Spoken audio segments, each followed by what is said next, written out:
Buenos días. Muchas gracias por acudir al curso y también por conectarse online y participar también, aunque sea digitalmente, pues, en esta gran conversación. Yo soy Dimana Ibova. Estoy aquí de becaria en el departamento de visado. Estoy en quinto año de arquitectura y estamos aquí con José Manuel Román, que es el director del departamento de visado. Tenemos también a Ana Martínez con nosotras, que es también la arquitecta que nos tutela, y con Jorge López también. Entonces, Irene y yo, estamos juntas de becarias en este departamento y pues, ¿nos comentas por qué estamos aquí? Sí, bueno, este curso... Súbete el micro. ¿Qué? El micro. ¿Sí? Este curso de iniciación a la profesión de arquitectos ha surgido por las inquietudes que al final, pues cuando estás acabando, te van surgiendo. Entonces, a partir de las nociones que nos han ido enseñando aquí en el colegio mientras hemos estado de becarias, hemos querido recogerlas en una mini guía para las personas que estén como nosotras, que sean futuros arquitectos o ya arquitectos, tengan un puente entre esa formación y ya el salto a la práctica. Muy bien. Eh, Y por tanto, vamos a empezar con una serie de preguntas que hemos preparado también para pues, sí. activar la conversación. Yo Sí, quería, nos yo sentamos. quería puntualizar en este punto que bueno, el curso de iniciación a la profesión no es nuevo, se lleva haciendo durante varios años, pero desde el Departamento de Visado hemos pensado que la parte que nos corresponde en la iniciación a la profesión podríamos cambiarle el formato, porque hemos tenido una experiencia muy buena de 2 años para acá en las cuestiones de las prácticas que hemos realizado con arquitectas, que ya sois arquitectas, ¿no? Casi. Con las alumnas que han venido de la universidad en modo de becarias y becarios. Entonces, bueno, eso nos ha permitido, aparte de todas las consultas que recibimos alrededor de 14.000 llamadas que atendemos al cabo del año con consultas constantes, ¿no?, sobre la profesión, pero hemos podido tener contacto directo con las personas que realmente van a empezar y que tienen unas dudas prácticamente existenciales de cómo arrancar, cómo ejercer, cómo es el mundo de la arquitectura fuera de la universidad, ¿no? Eso nos ha podido, el desarrollo de estas prácticas que ya llevamos realizando 2 años, pues nos ha permitido tener ese contacto directo. Hemos elaborado, bueno, gracias a ellas también, a su apoyo, porque nosotros en el Departamento de Visado tenemos un objetivo básico, que es realmente la revisión de expedientes, el asesoramiento o consultas técnicas por el departamento y, bueno, nos queda muy poco tiempo tenemos muchas ideas de cosas por hacer, pero poco tiempo. Entonces, gracias a ellas hemos sido capaces en estos últimos años de abarcar este nuevo proyecto que nosotros le llamamos herramientas de visado bueno, que realmente recogen un sentir, ¿no?, que es cómo proceder, cómo realizar tanto justificaciones de normativas como cómo plantear proyectos.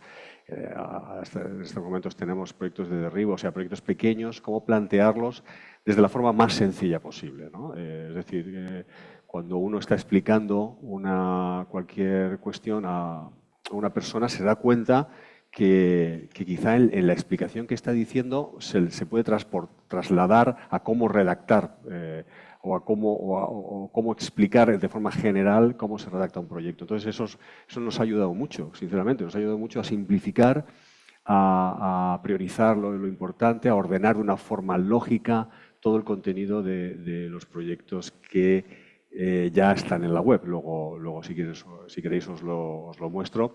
Tenemos tanto proyectos como justificaciones de partes de la normativa, etcétera. Total, que nos ha permitido tener esa cuestión cercana con personas que están iniciando o van a iniciar la profesión y gracias a ellas pues, hemos tenido un punto de vista más empático, ¿no?, con esa. Y por eso queríamos darle este formato al curso, ¿no? Queríamos integraros a vosotras porque me parece fundamental, ¿no? En la que las preguntas nazcan de del propio origen. Sí.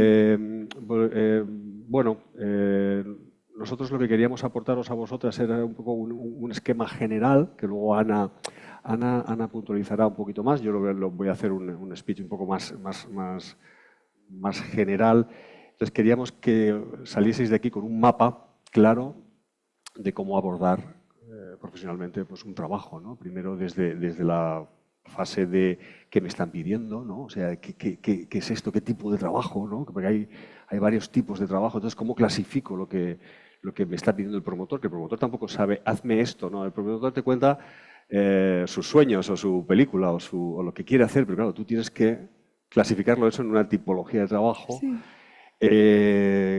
¿Dónde ver que ese tipo de trabajo, pues dónde viene el contenido, ¿no? O sea, ya sé cómo se nombra este trabajo, pero qué contenido tiene, ¿no? Entonces, todo eso también os lo hemos querido explicar desde, por ejemplo, el Real Decreto que luego comentará Ana sobre las tipologías de trabajo, la LOE, que nos define si estás dentro del ámbito de la LOE o no, nos define contenido en función de código técnico, fuera de código técnico. Fuera de código técnico tenemos protocolo, que nos va a ayudar a definir el contenido de trabajos.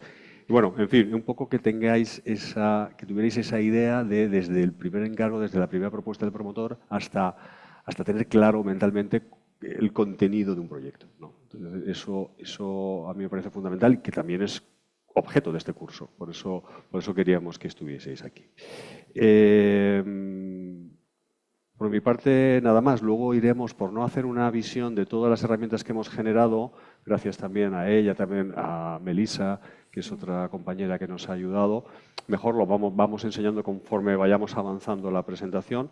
Pero bueno, en general es esta cuestión. Queremos trasladar la metodología que hemos aplicado en la realización de las prácticas.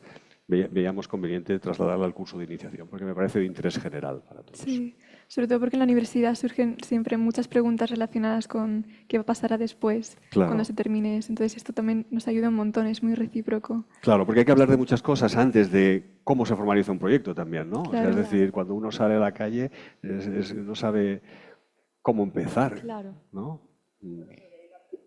Sí. Sí,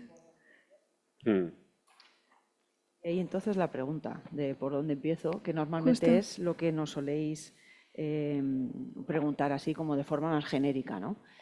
También es cierto que hay muchos compañeros que te preguntan ya como muy direccionados a hacer algo y entonces realmente la mayoría de las veces en conversaciones con vosotros a diario, nuestro trabajo consiste en decir, a ver, te saco de la piscina porque te has metido ya en un fregado, vamos a tomar una perspectiva un poco más amplia porque es que no tienes que estar ahí. Es que a lo mejor ni siquiera te tendrías que haber tirado a la piscina y estás ya haciendo un proyecto, aplicando unas normativas y es tan sencillo como decir, a ver, si es que no me toca aplicar esas normativas o no tengo que hacer eso. Entonces, nuestro trabajo muchas veces consiste en, por eso hacemos muchas veces muchas preguntas para decir, a ver, no, os recolocamos. Nosotros tenemos una panorámica bastante amplia, entonces hacemos muchas preguntas y entonces ya os recolocamos. Os quitamos muchas veces donde estabais del camino y a lo mejor tenéis que volver a empezar, pero os ayudamos a enfocar correctamente o a direccionar hacia el sitio donde realmente debéis estar, ¿vale? Entonces, por eso muchas veces cuando preguntáis ¿por dónde empiezo? Pues yo siempre digo, a ver, lo primero que tenéis que hacer es informaros. O sea, no empezar ya a coger un camino, no. Tenéis que tener esa vista amplia, esa perspectiva y empezar a recabar información. Porque tenéis que saber dónde estáis y cuando yo digo dónde estáis es me he informado, he visto, ya sé esto, ya tengo información y entonces después ya seguramente vas a saber más o menos hacia dónde tienes que ir, ¿vale? sí. Entonces, dentro de lo que es informarse primero, pues evidentemente cuando sois egresados o estáis todavía en la universidad, pues deberíais venir, por ejemplo, al colegio, pues a recabar información del colegio, porque somos un aglutinador de información. Tanto para los recién como para los de poco, como para los que están ya saliendo de la profesión y, por supuesto, para los estudiantes que estáis ya con un pie fuera. Entonces, venid al colegio, os informaremos sobre en qué consiste la colegiación, pues con muchos aspectos. También hay cuestiones de deontología profesional. Entonces, las primeras preguntas, ¿por qué colegiarse? Hombre, a ver, lo de la colegiación, ¿vale?, deriva y viene de unas obligatoriedades impuestas por diferentes legislaciones, ¿vale? Empieza con la Constitución española. O sea, en la Constitución, en el artículo 36, ya regula, ¿vale?, las peculiaridades que tiene que tener el régimen jurídico de los colegios profesionales y el ejercicio de las profesiones tituladas. Eso ya lo dice la Constitución. Si vamos mirando otra serie de normativas que van enfocando y obligando a la colegiación, está la Ley 2 de 1974, ¿vale?, de colegios profesionales. Cuando hablo de colegios profesionales hablo no solo de arquitectos, evidentemente, los ingenieros, los arquitectos técnicos, etcétera, etcétera, ¿vale?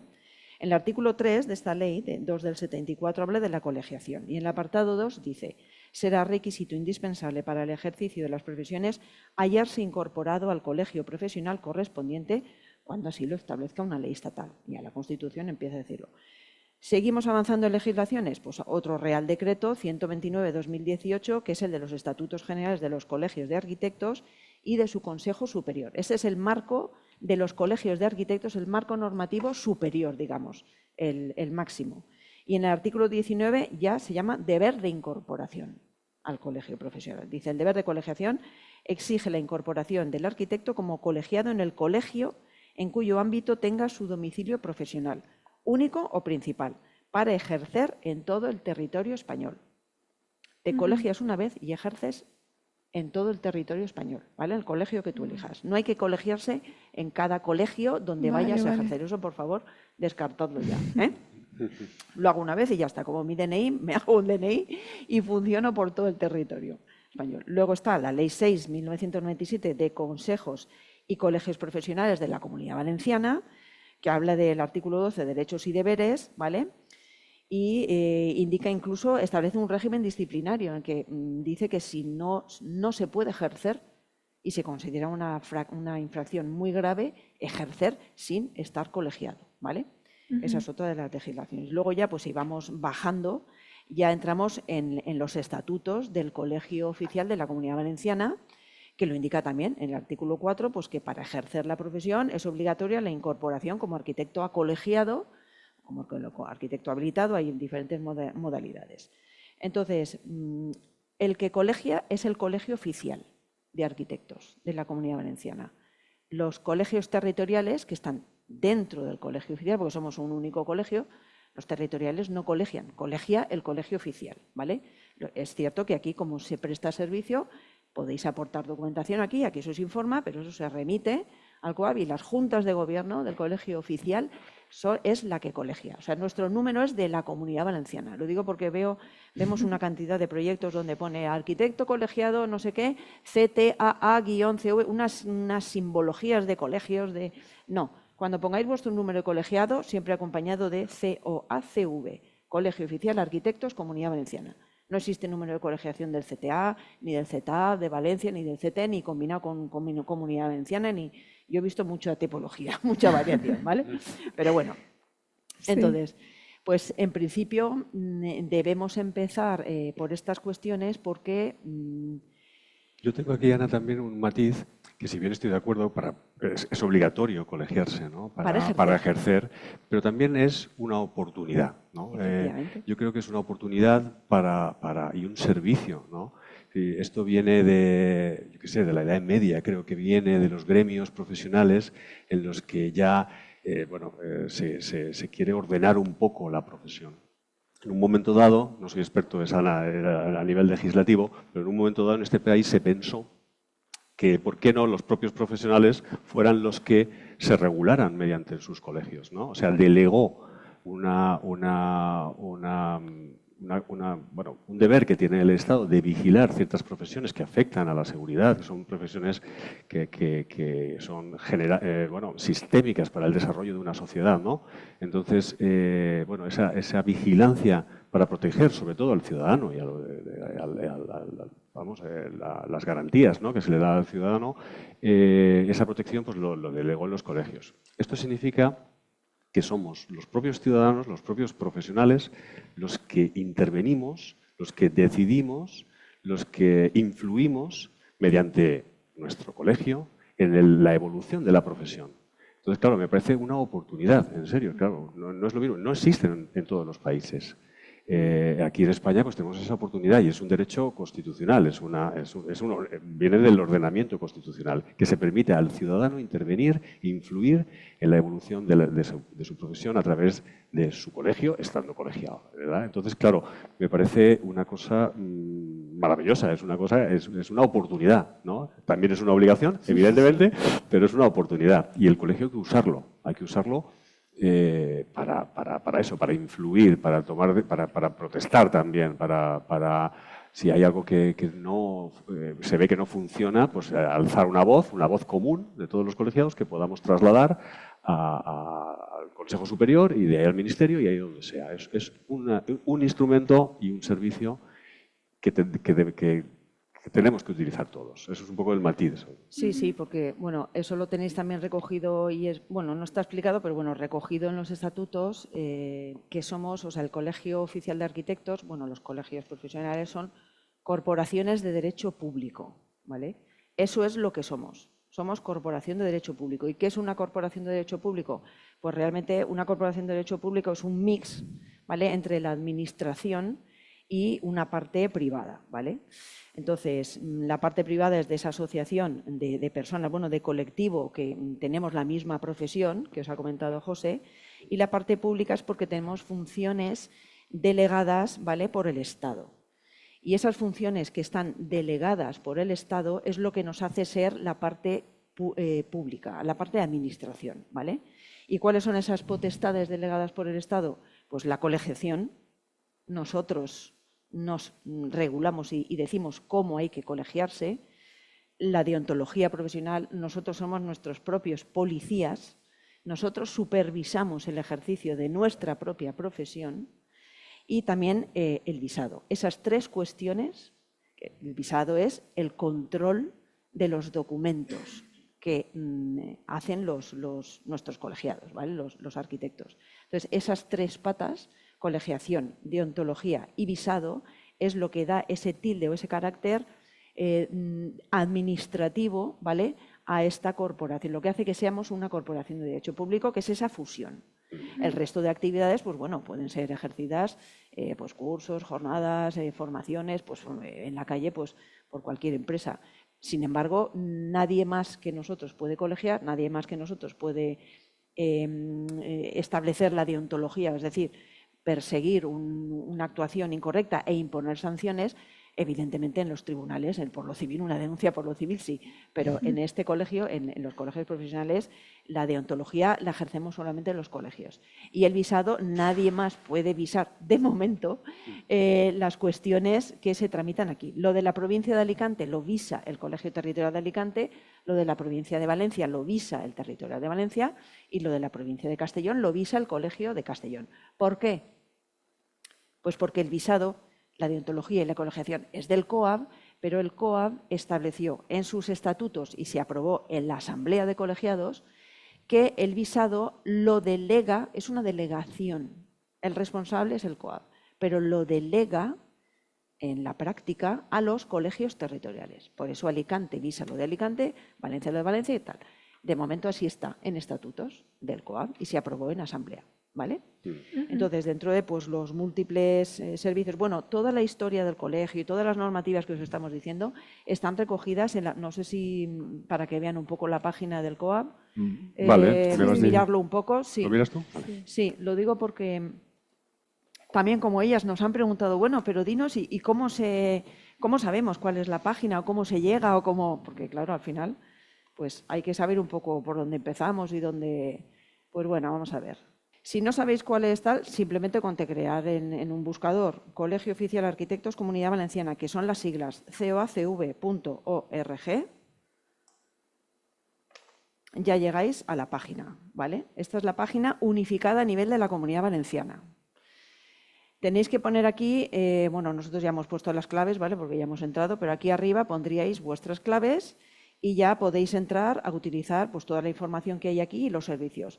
¿Dónde está, en principio, esto que os hemos contado? Pues si pincháis en la pestañita Colegio, ¿vale? En Colegio, aquí está COAB, el organigrama, la normativa, esto todo es la institución. Aquí es donde viene la historia de los colegios con todas esas normativas que os hemos contado, ¿vale?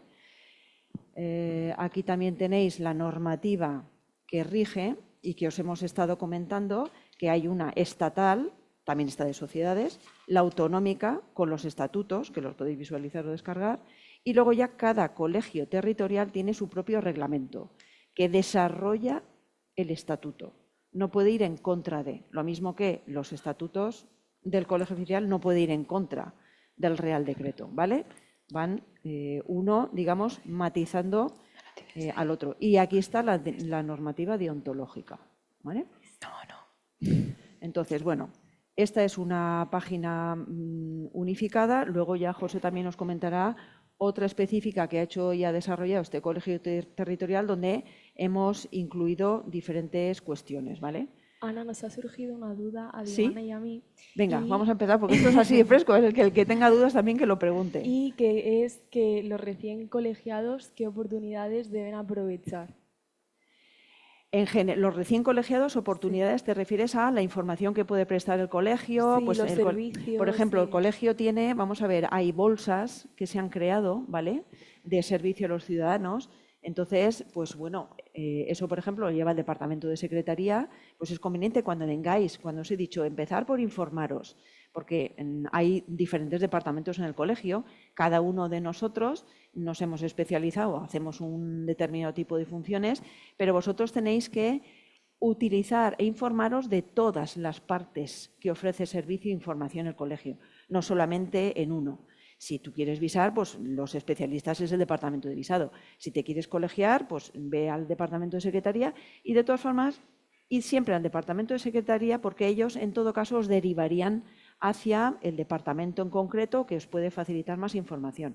Entonces, secretaría, pues el colegio concentra unas bolsas de, pues si un ciudadano tiene que hacerse una casa o quiere hacerse tal, llama al colegio y el colegio, pues, rigiéndose por las bases, como lo hayan hecho, pues por orden de inscripción, pues puede ir facilitando teléfonos de arquitectos a esos ciudadanos que necesiten o hacer un certificado de eficiencia energética o un proyecto, lo que sea, por especialidades. Pues el colegio ofrece, por ejemplo, ese primer servicio así como a bote pronto. Sí, yo de vosotros preguntaría y me inscribiría. Que a lo mejor no están, o a lo mejor sí que os toca, por orden, por lo que sé, y conseguís hacer pues un primer trabajo, ¿vale? Entonces, hay diferentes partes en la web, no podemos ni mucho menos explicarlas todas, pero bueno, a bote pronto ya tenéis al menos una noción de cómo entrar en una página. Hay partes en las que se puede entrar sin clave y luego hay otras pues que son de uso restringido mediante clave una vez que os habéis colegiado, ¿vale? ¿Queréis que abra el tema de herramientas, por ejemplo, que también es un servicio? Vale. Sí. Lo hacemos Claro, rápidamente sí, porque sí. ya hay mucho. Sí. Vale, pues mirar. Entra para que también lo vean y así ven esas dos webs que van a Sí. tener que... Claro, bueno, esto surge también de esa delegación que se hace en los colegios profesionales, de esa función pública de velar porque se cumplan los estándares de calidad y seguridad en determinadas profesiones, pues esa vigilancia que lo hace el Departamento de Visado, que es cuando controla un contenido mínimo, ¿no?, en función de unos protocolos que se establecieron en su día. Esto, si lo analizamos, lo analizamos en profundidad, el objetivo fundamental de Visado es pues velar para que el documento sea un documento fuerte, riguroso, que tenga más seguridad de cara y protección al arquitecto. Esto es nuestra motivación. Por un lado, nuestra obligación de controlar un contenido mínimo y de una congruencia con determinadas partes del proyecto y un contenido y una normativa de aplicación que sea la vigente, y esa es la función de Visado. Pero desde unos años para acá lo que entendemos también es que mediante la generación de herramientas podemos aportar al colegiado el realizar esa redacción de documentos con mayor seguridad, que incide en una mejora de la profesión, en confeccionar con más seguridad el contenido documental de sus proyectos, ¿no? Entonces, ambas partes es esa vigilancia, es asumir esa función pública de vigilar esos estándares de calidad. Entonces, en esa línea hemos venido trabajando, gracias también a la colaboración de nuestras becarias, y queremos seguir haciéndolo, ¿no? Queremos ofrecer una serie de herramientas que recorran todas las fases de proyecto, desde certificados, partes del básico y partes de la fase de ejecución. Al final, poco a poco, lo que queremos construir es una serie de herramientas que completen toda la documentación que debemos redactar para presentar proyectos. Una documentación, unas herramientas que además tendrán las garantías de que toda la legislación estará actualizada, que tendrá todo el contenido mínimo, se aportará con todo el contenido mínimo y estarán constantemente revisadas. Entonces, me parece una función por parte del Departamento de Visado necesaria y que costaba que se viniera haciendo, pero que ya estamos convencidos de que esta es nuestra motivación real. Entonces, el colegio, lo que tenemos, ahora mismo estamos depositando toda la documentación en una página de nueva creación, bueno, ya lleva un tiempo, que es ctaa.net. Es ctaa.net, es la página territorial de Alicante. En esta página os tenéis que inscribir mediante o dar de alta o abrir simplemente la página mediante las claves del COAP, son las mismas, no son claves específicas. Una vez dentro de esta página veis que enseguida tenéis a la vista el tema de herramientas de visado, que es lo que venimos desarrollando. Y bueno, pues tenemos varias partes. Por un lado, como hemos hablado antes de cómo empezar, pues claro, la información, la búsqueda de información. Cuando nos encargan un proyecto de un uso concreto en un lugar determinado, pues claro, pues lo primero que tenemos que hacer es qué normativa está afectada y qué tengo que hacer. Sobre todo, no la normativa específica para empezar a dibujar, o sea, para los requerimientos específicos para realizar el proyecto. Y esto lo hemos llamado, hemos generado un listado que siempre va a estar siempre creciendo y renovándose, que se llama normativa y legislación por usos. Aquí, en función del uso de nuestro encargo, pues podremos buscar la normativa técnica en la que está afectada. La urbanística es otra cosa. Ya viene por municipios, como bien sabéis. Hemos elaborado también guías para la elaboración de proyectos. Tenemos terminada en la versión 2 el proyecto de piscinas completo, que bueno, es muy sencillo. Lo hemos formulado al final como realmente prácticamente es cumplimentar un formulario con los datos de proyecto, los datos particulares de cada encargo, y toda la digamos, justificaciones y toda la literatura común, digamos, que hace referencia a las normativas que afectan a este tipo de proyectos, pues viene ya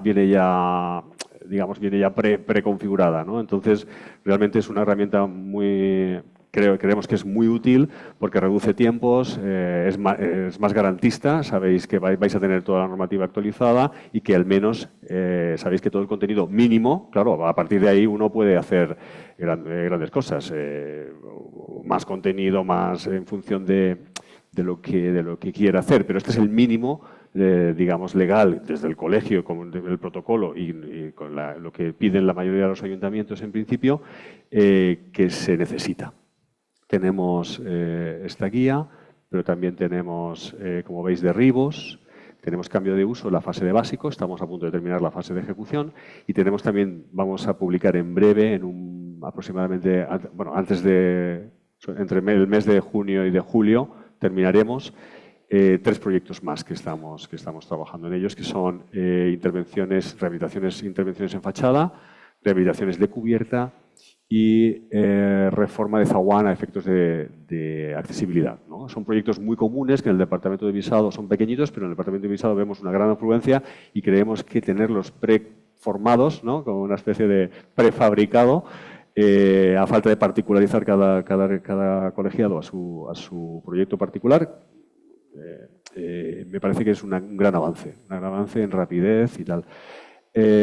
Más cosas, pues bueno, vamos rápido. Tenemos un visor de proyectos en el que, por la generosidad de compañeros, nos han ofrecido proyectos que nosotros consideramos de calidad en la redacción, no calidad arquitectónica, ¿vale? Calidad en la confección del documento, pues pensamos que pueden ser de ejemplo para empezar, ¿no? Para decir, en lugar de googlear y descargar cualquier documento que muchas veces son de otras comunidades y tal y obedecen a requerimientos de otras normativas que no afectan aquí, pues aquí lo que queremos ir engrosando son proyectos de colegiados de nuestro territorio que nos lo brindan. Nosotros hemos pasado un filtro, pensamos que están muy bien redactados y pensamos que pueden ser ejemplares en ese sentido, ya que nos sirvan como ejemplo a todos para nuestro trabajo. ¿Qué más tenemos? Tenemos certificados tipo profesionales, tenemos certificados de habitabilidad, de antigüedad, muchas actas de comunicación, todo ya preescrito a falta de colocar ciertos datos, como venimos diciendo, particulares de cada intervención, de cada arquitecto, y con esto tendríamos un documento completado. Queremos dar un paso más con respecto a esto, pero ya os lo comunicaré un poco más adelante con los certificados. Programas de ayuda, tenemos programas de ayuda, todas las circulares que veníamos haciendo que me gustaría retomar, que cuando cambia una normativa que afecta esencialmente a la redacción de nuestros proyectos, pues aquí desde el colegio, pues claro, nos gusta y si tenemos tiempo lo hacemos, pues sentarnos, analizarla y sacar un documento explicativo de por lo menos cuáles son los cambios, en qué nos afectan y en qué alcance tiene ese cambio normativo de código técnico, de lo que sea. Videopíldora, también entendemos que se puede trasladar, se puede hacer un trasvase de información y mediante otras fórmulas, como por ejemplo esta, a través de diálogos técnicos, pues atacamos temas como el tema de la legalización, minimización de impacto, y lo tenemos aquí grabado como píldoras de unos 5 o 6 minutos que se pueden ir viendo desde el móvil, desde donde podáis, y bueno, pues al final son también cuestiones que nos afectan y en la profesión, y no se sabe, un día nos pueden servir, ¿vale? Más cosas tenemos, pero bueno, lo último, que para no alargar mucho, es lo que vamos a subir en breve también. Ya tenemos una prueba que es las justificaciones de código técnico, ¿no? Tenemos un borrador en prueba que es la justificación del DBSUA. Tenemos previsto el SI, tenemos previsto el decreto 65 y la DC09. Previsto no, lo tenemos realizado, previsto de subir a la web. Al final son también formularios que de forma muy fácil, amena y clara y simplificada nos piden valores para particularizar nuestro trabajo, nuestro proyecto y tener una justificación de este tipo de normativas. Al final queremos completar toda la fase de básico en breve, a nivel de justificación de normativas de código técnico y otros reglamentos, y empezaremos también con el de ejecución. Al final lo que queremos, ya os digo, trazar un mapa de todos los requerimientos documentales que requiere un proyecto y tenerlos en aplicaciones informáticas, que a mí me parece que es desde Visado, nuestra forma de ayudar más segura y más concreta. Con esto ya termino, porque si no me enrollo mucho, pero es una cosa que me emociona, que me gusta mucho y que no quiero dedicarle más tiempo. Seguimos con el PowerPoint. Sí. Si quieres, lo dejas ahí y pongo y pasamos a... Vale. Sí, porque hemos avanzado mucho en pormenorizar y ellas estaban empezando a hacer una serie de preguntas, ¿vale? Entonces, probablemente, una vez que hemos visto los servicios, pues otra de las formas o de las preguntas, una vez analizado un pequeño panorama de lo que hemos ido diciendo hasta ahora, una de las preguntas que nos soléis comentar es esta, ¿no? Sí, precisamente. ¿Cómo podéis ejercer? Porque todo lo que hemos estado viendo ya es eligiendo un tipo de ejercicio profesional. Sí, me he adelantado un poco. No pasa nada, ¿no? Porque esto es una charla y de una pregunta surge otra y vamos para adelante y para atrás sin ningún problema. Entonces, una de las dudas que os surgen es, oye, ¿yo cómo puedo empezar a trabajar? Pues hay muchas formas. A trabajar como arquitecto, bueno, básicamente estas tres que veis así, a grosso modo, que es por cuenta propia, por cuenta ajena y pues como funcionario, ¿vale? Entonces, por cuenta propia, evidentemente, es ejerciendo como arquitecto autónomo, ¿vale? Colegiados y siendo vosotros dueños y señores de vosotros mismos. Vosotros sois a la vez empresarios y a la vez trabajador, o sea, significa que vosotros tenéis que buscaros el trabajo, el negocio, y a la vez tenéis que realizarlo. Podéis, evidentemente, terminar contratando a más compañeros, ¿vale? Seríais empresarios. Pero esa es una modalidad, ¿vale? Que consiste normalmente pues, en hacer proyectos, ¿vale? Y siempre acordaros que lo que os he dicho siempre a los becarios que habéis ido pasando por aquí, que en la carrera es algo que no se nos enseña. Yo me di cuenta cuando estaba en tercero de arquitectura, hace muchísimo tiempo, digo, a esta carrera le faltan dos cosas fundamentales. La primera, que nos enseñen a ser empresarios, porque si no soy empresario, el artista que llevo dentro no va a comer, y al ser artista nos enseñan en las universidades, pero lo primero que tienes que sacar adelante es tu faceta empresarial, porque no se lo olvidemos todos. Al final, la arquitectura es preciosa, a mí me encanta, pero al final trabajamos para comer. Que no se os olvide nunca esto, es un trabajo precioso, magnífico, pero no por ello vamos a dejar de comer. Entonces tenéis que sacar esa faceta empresarial para conseguir trabajos, mirar los números, si os entran, nos entran, y después el artista que salga, pero no a la inversa no suele funcionar, ¿vale? Entonces, si elegís otra modalidad, por ejemplo, que es por cuenta ajena, ¿qué es por cuenta ajena? Pues trabajar para una empresa o, por ejemplo, aquí, nosotros, aquí mismo somos trabajadores por cuenta ajena. Nos ha contratado o una empresa o un colegio mediante una nómina y entonces tiene unas ventajas y unos inconvenientes, como todo en la vida. Las ventajas, pues bueno, pues que tenemos un horario que tenemos que cumplir, eso sí, también es un inconveniente porque durante ese horario pues no puedes hacer otra cosa. No puedo trabajar como arquitecto en la calle, tengo que hacerlo después, ¿vale?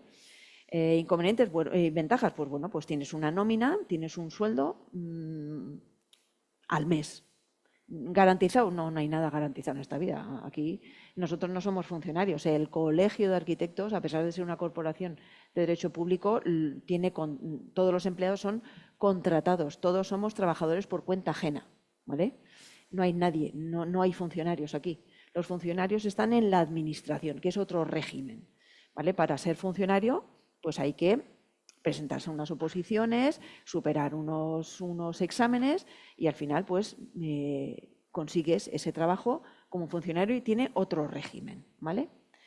Entonces, no nos vamos a extender porque tampoco se trata de eso, pero como pinceladas, a grosso modo, serían esas tres formas de ejercer. Y luego ya pues llegaríamos a ver si tenéis dudas Sí, sobre sería esto. más conveniente en ese sentido empezar a trabajar primero para alguien antes de trabajar para ti mismo, precisamente por Pues esas eso, a dificultades del ver, principio.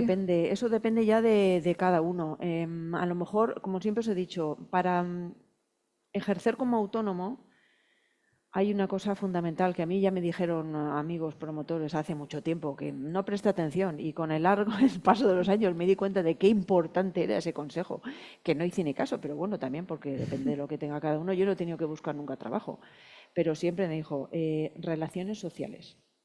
Si quieres ser autónomo, si quieres ejercer tú, buscándote tu propio negocio, tienes que tener relaciones sociales. Sociales, entendidas a fecha de hoy, porque sois jóvenes, pues redes sociales, pero también las relaciones personales. Encontrarse con gente, porque cuanta más gente conozcas, más abres el abanico, más probabilidades hay de que alguien necesite tus servicios. Si te Sí. quedas recluido, va a ser difícil que alguien, no sé, por ciencia infusa, sepa que, uy, ahí en esa ventana hay un arquitecto, voy a llamarle. Claro. No, hay que darse a conocer.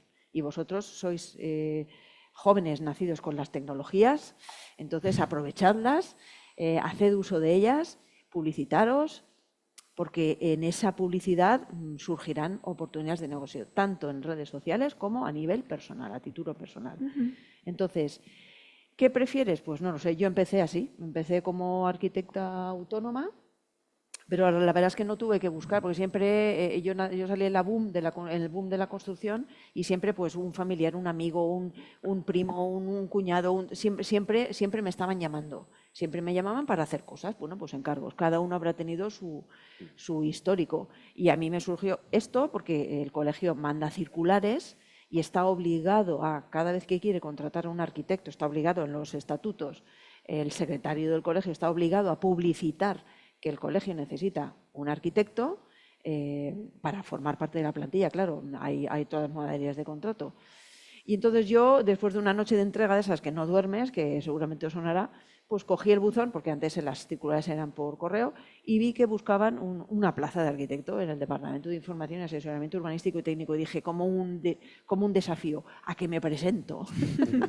Bueno, pues vine y bueno, pues solamente habíamos 3 en ese momento.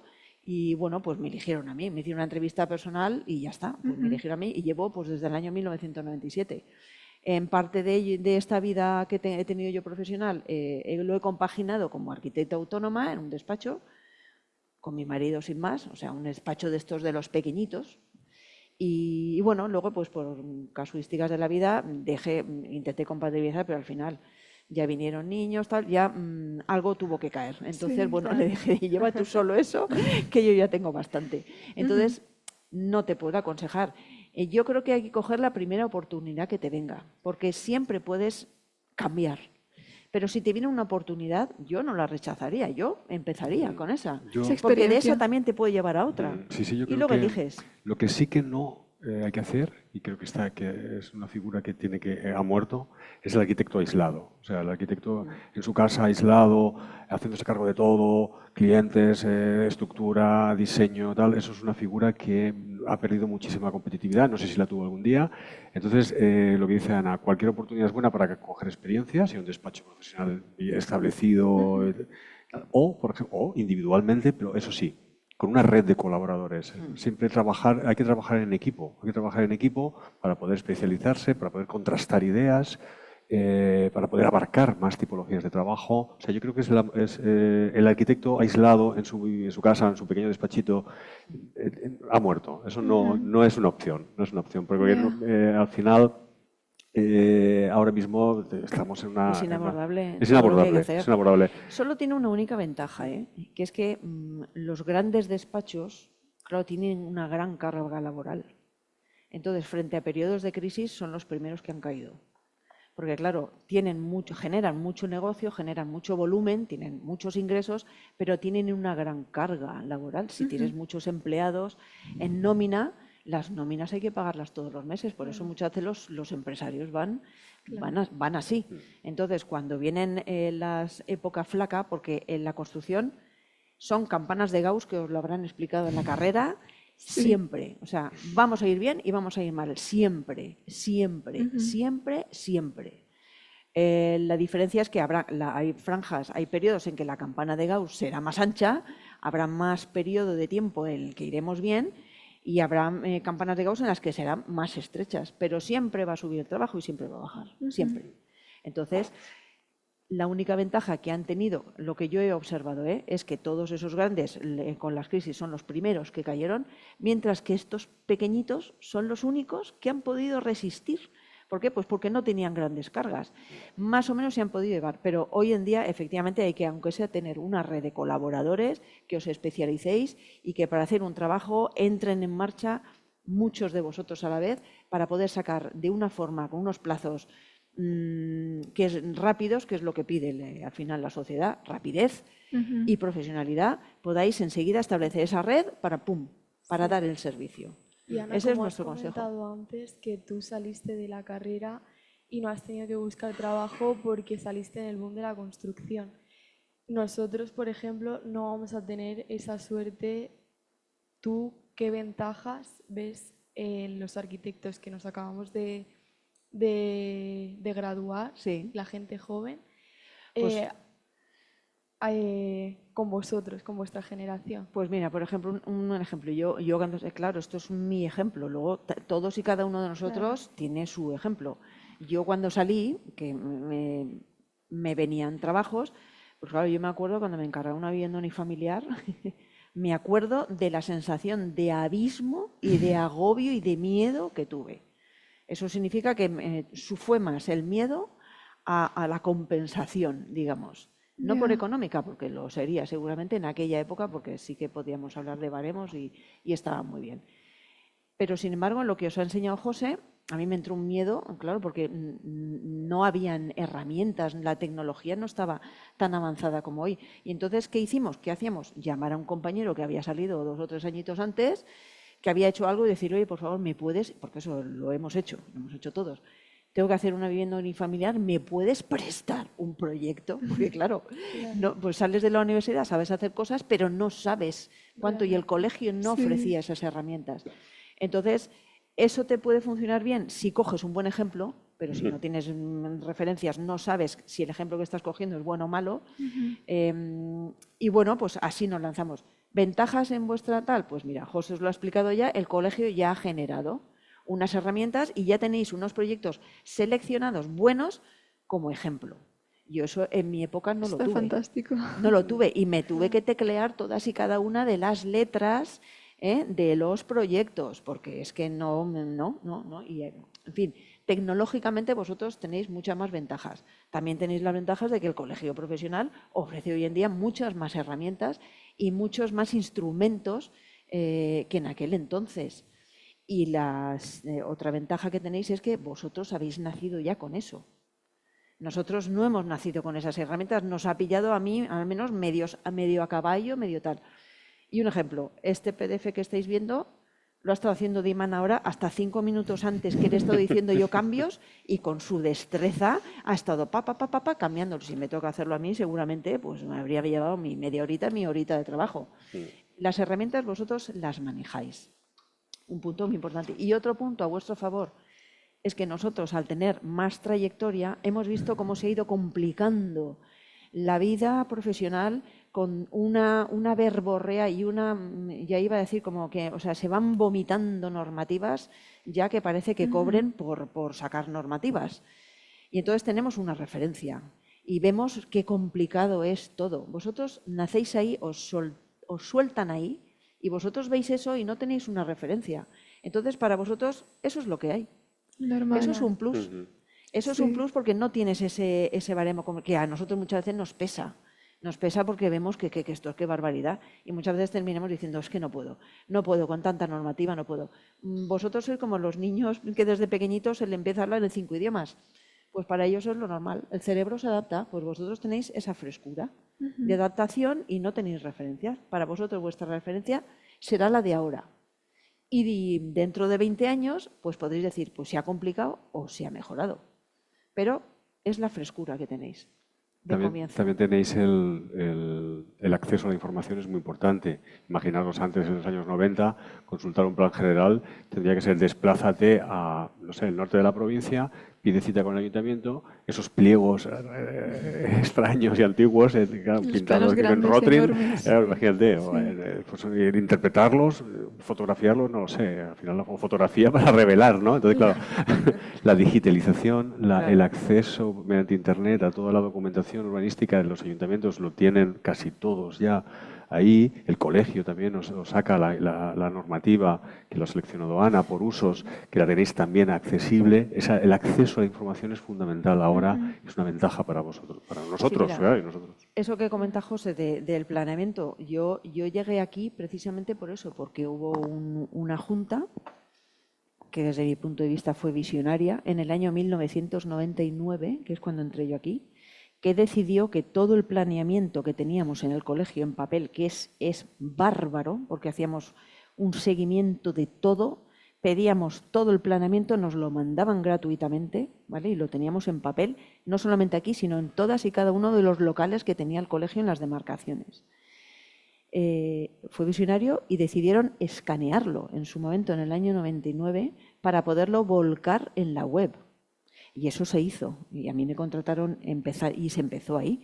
Y ahí empezamos a escanear todo lo que tenéis hoy en día en la página web. Es gracias a esa visión de poder facilitar facilitar a todos los arquitectos que no se desplazaran. Porque tener que irse a un ayuntamiento cada vez que quieres hacer algo, A golpe de clic lo tienes todo de la provincia, de las 141 municipios, no solamente planes generales, todo, modificaciones, planes parciales, todo. Y nos lo daban gratis. Y luego además hicimos, que también de eso me encargaba yo, de refundirlo. De decir, pues para que voy a poner en un plan general todas las modificaciones para que no tengas que mirarte todas las modificaciones puntuales si te afectan, porque estamos obligados a ello, los arquitectos, Sí. cada vez que proyectas tal. Pero bueno, como nos estamos metiendo Sí, más en harina, nos metemos en faena o en cuanto a las tipologías, que es lo primero que hay que saber, Sí, sí. ¿vale? Cuando me encargan algo, pues cómo ¿cómo sé? clasificarlo. Claro, ¿no? claro. ¿Qué es? ¿Qué es Entonces lo que me hay que encargan? mirar. Bueno, ¿Cómo lo pues hay, entiendo? hay un Real Decreto, que es este que tenéis visualizado aquí, que es el 2512 de 1977, que a fecha de hoy está derogado, pero solamente en los aspectos económicos. Este Real Decreto, desde mi punto de vista, es el mejor que hay en cuanto a tipologías de trabajo. Aquí se vinculaban las tipologías de trabajos con lo que tenía que cobrar un arquitecto, pero salió una legislación que prohibió a los colegios profesionales mencionar, sugerir o proponer o regular honorarios. Entonces, todo lo que se dice en este Real Decreto, ha decaído la parte que asocia unos honorarios a un tipo de trabajo, pero no han decaído los tipos de trabajo. Entonces, este es el mejor que podéis visualizar para saber un arquitecto qué puede hacer. Y aquí, pues veis, los tenéis agrupados en clases. Pues de edificación, pues hay un montón de tipos. De urbanismo, otro. El 3, de deslindes, tal, otros. Y entonces, por ejemplo, hemos cogido un pequeñito ejemplo. Informe, pues aquí es donde se define lo que es un informe, ¿vale? Y es una exposición de circunstancias observadas reconociendo algo. Punto. No es más. No hay que meter más cosas. Puedes seguir añadiéndole cosas. Puedes aportarle unos planos o puedes añadirle, por ejemplo, un dictamen final. El dictamen, ahí sí ya que es la exposición por escrito de una opinión que versa un profesional. Ahí ya estoy diciendo mi opinión. En principio, en un informe no. ¿Vale? Pero son definiciones de tipologías de trabajo. Una peritación tal y un certificado también, que muchas veces vienen certificados. A ver, certificado tiene mucho más peso que el informe, por cuanto que es un documento que estás asegurando algo. Y si aseguras algo, si yo digo, hago un certificado de que esa fachada es azul, no puede venir nadie diciendo que no lo es. Si he certificado que es azul, es que es azul. O sea, no hay discusión. Mientras que en un informe tú puedes decir, oye, yo describo tal, pero siempre, claro, es como de una observación de algo. Entonces, si uno es más ducho o menos ducho observando cosas, pues puede hacer un informe más preciso, más puntilloso y otro, pues menos. Y luego ya si añadimos el dictamen, que es la opinión de un profesional, bueno, pues puedes tener informes con un dictamen final que digan blanco y puedes tener otro que diga negro, porque se trata de la opinión con los conocimientos que tiene cada profesional. Y entonces ahí el resultado puede variar, pero en un certificado es eso y es eso. O sea, que ¿vale? el certificado, ¿cómo se diferenciaría del dictamen? ¿Si en uno la opinión, la responsabilidad o cómo es? Bueno, las responsabilidades, tened en cuenta que cuando firmamos, como esto es una profesión de riesgo, o sea, cuando firmamos algo somos responsables de lo que hemos firmado y de todo lo que conlleve. Entonces, normalmente en este tipo de trabajos, que son documentos escritos, la responsabilidad no va más allá de lo que es la veracidad del documento. Otra cosa es que, y aquí yo sí, mucho cuidado, si hacéis un certificado de resistencia de una estructura, ojo. O sea, ahí ya no es como un certificado, voy a certificar la antigüedad, por ejemplo, de una edificación. Y siempre tenéis que decir, a ver, la antigüedad de una edificación, si no tienes un dato concreto que puedas certificar que tiene 15 años, 3 meses y 3 días, no certifiques eso así. Certifica que tiene una antigüedad aproximada, y estas son las palabras clave, aproximada de tanto. Si no tienes, pues a lo mejor, no sé, un documento que diga, por ejemplo, un certificado final de obra. Si tú ves que hay un certificado final de obra con un proyecto y tú observas esa vivienda y es exactamente igual, está clavado, pues te piden un certificado de lo que sea descriptivo, tú puedes decir, sí, yo certifico que esto se terminó aquí porque además corresponde exactamente. Lo que no se pueden certificar son futuros, ojo, que también los hemos visto, que se están certificando cosas futuras. Eso no se puede. Se pueden certificar pasados si tienes documentos, pero tú al final lo que certificas son documentos.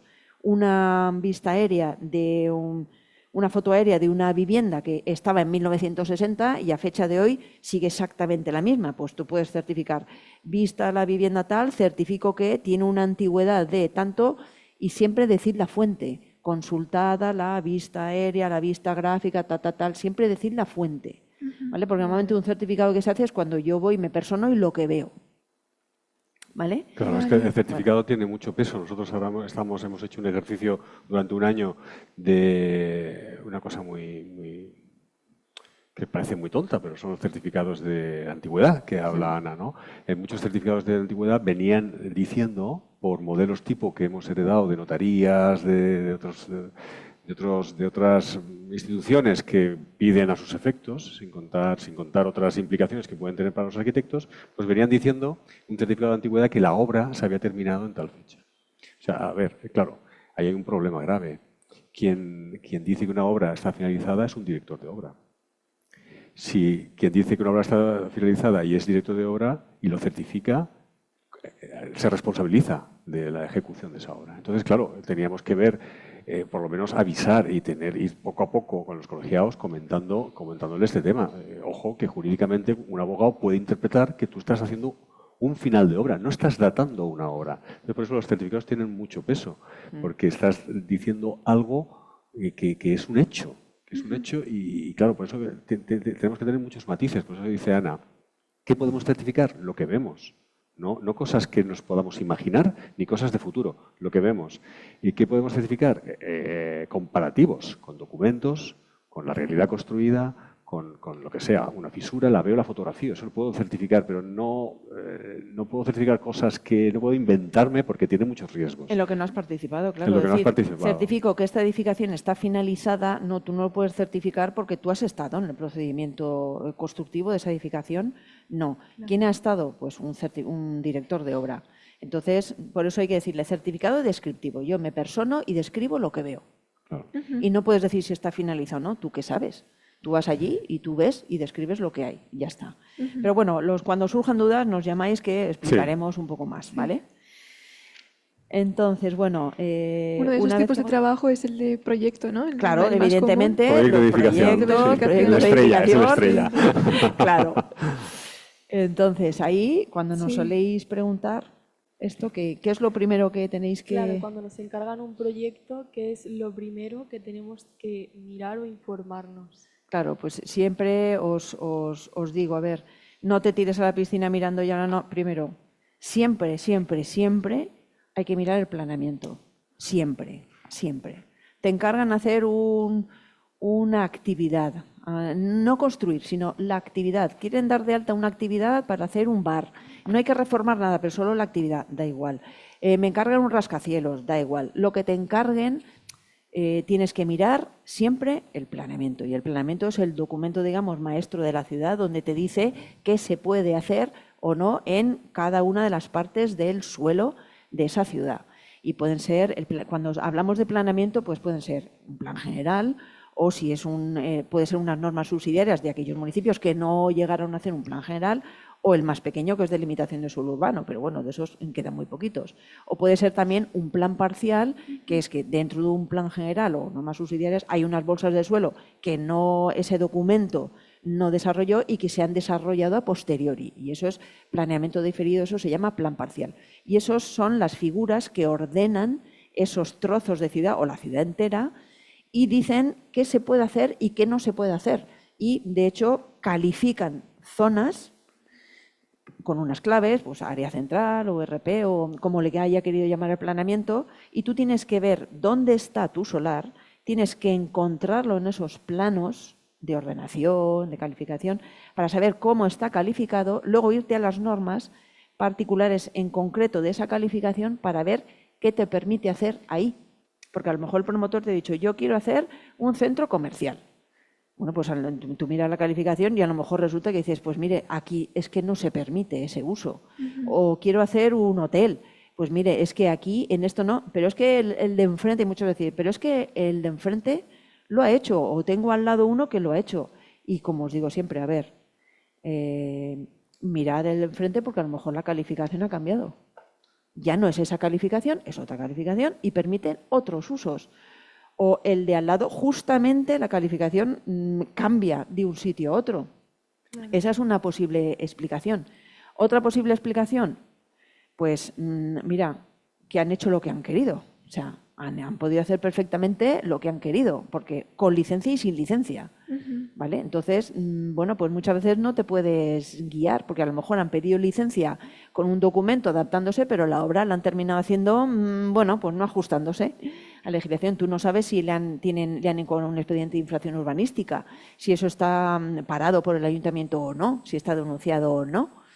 Y otra posible causa puede ser que a lo mejor tú no estás mirando un documento de planeamiento correcto, el último, o sea, el actualizado, el que incluye la modificación última. A lo mejor has mirado una versión anterior y justo lo que tú estás mirando no es lo correcto porque hay una modificación que sí que permite hacer lo que te está pidiendo el promotor.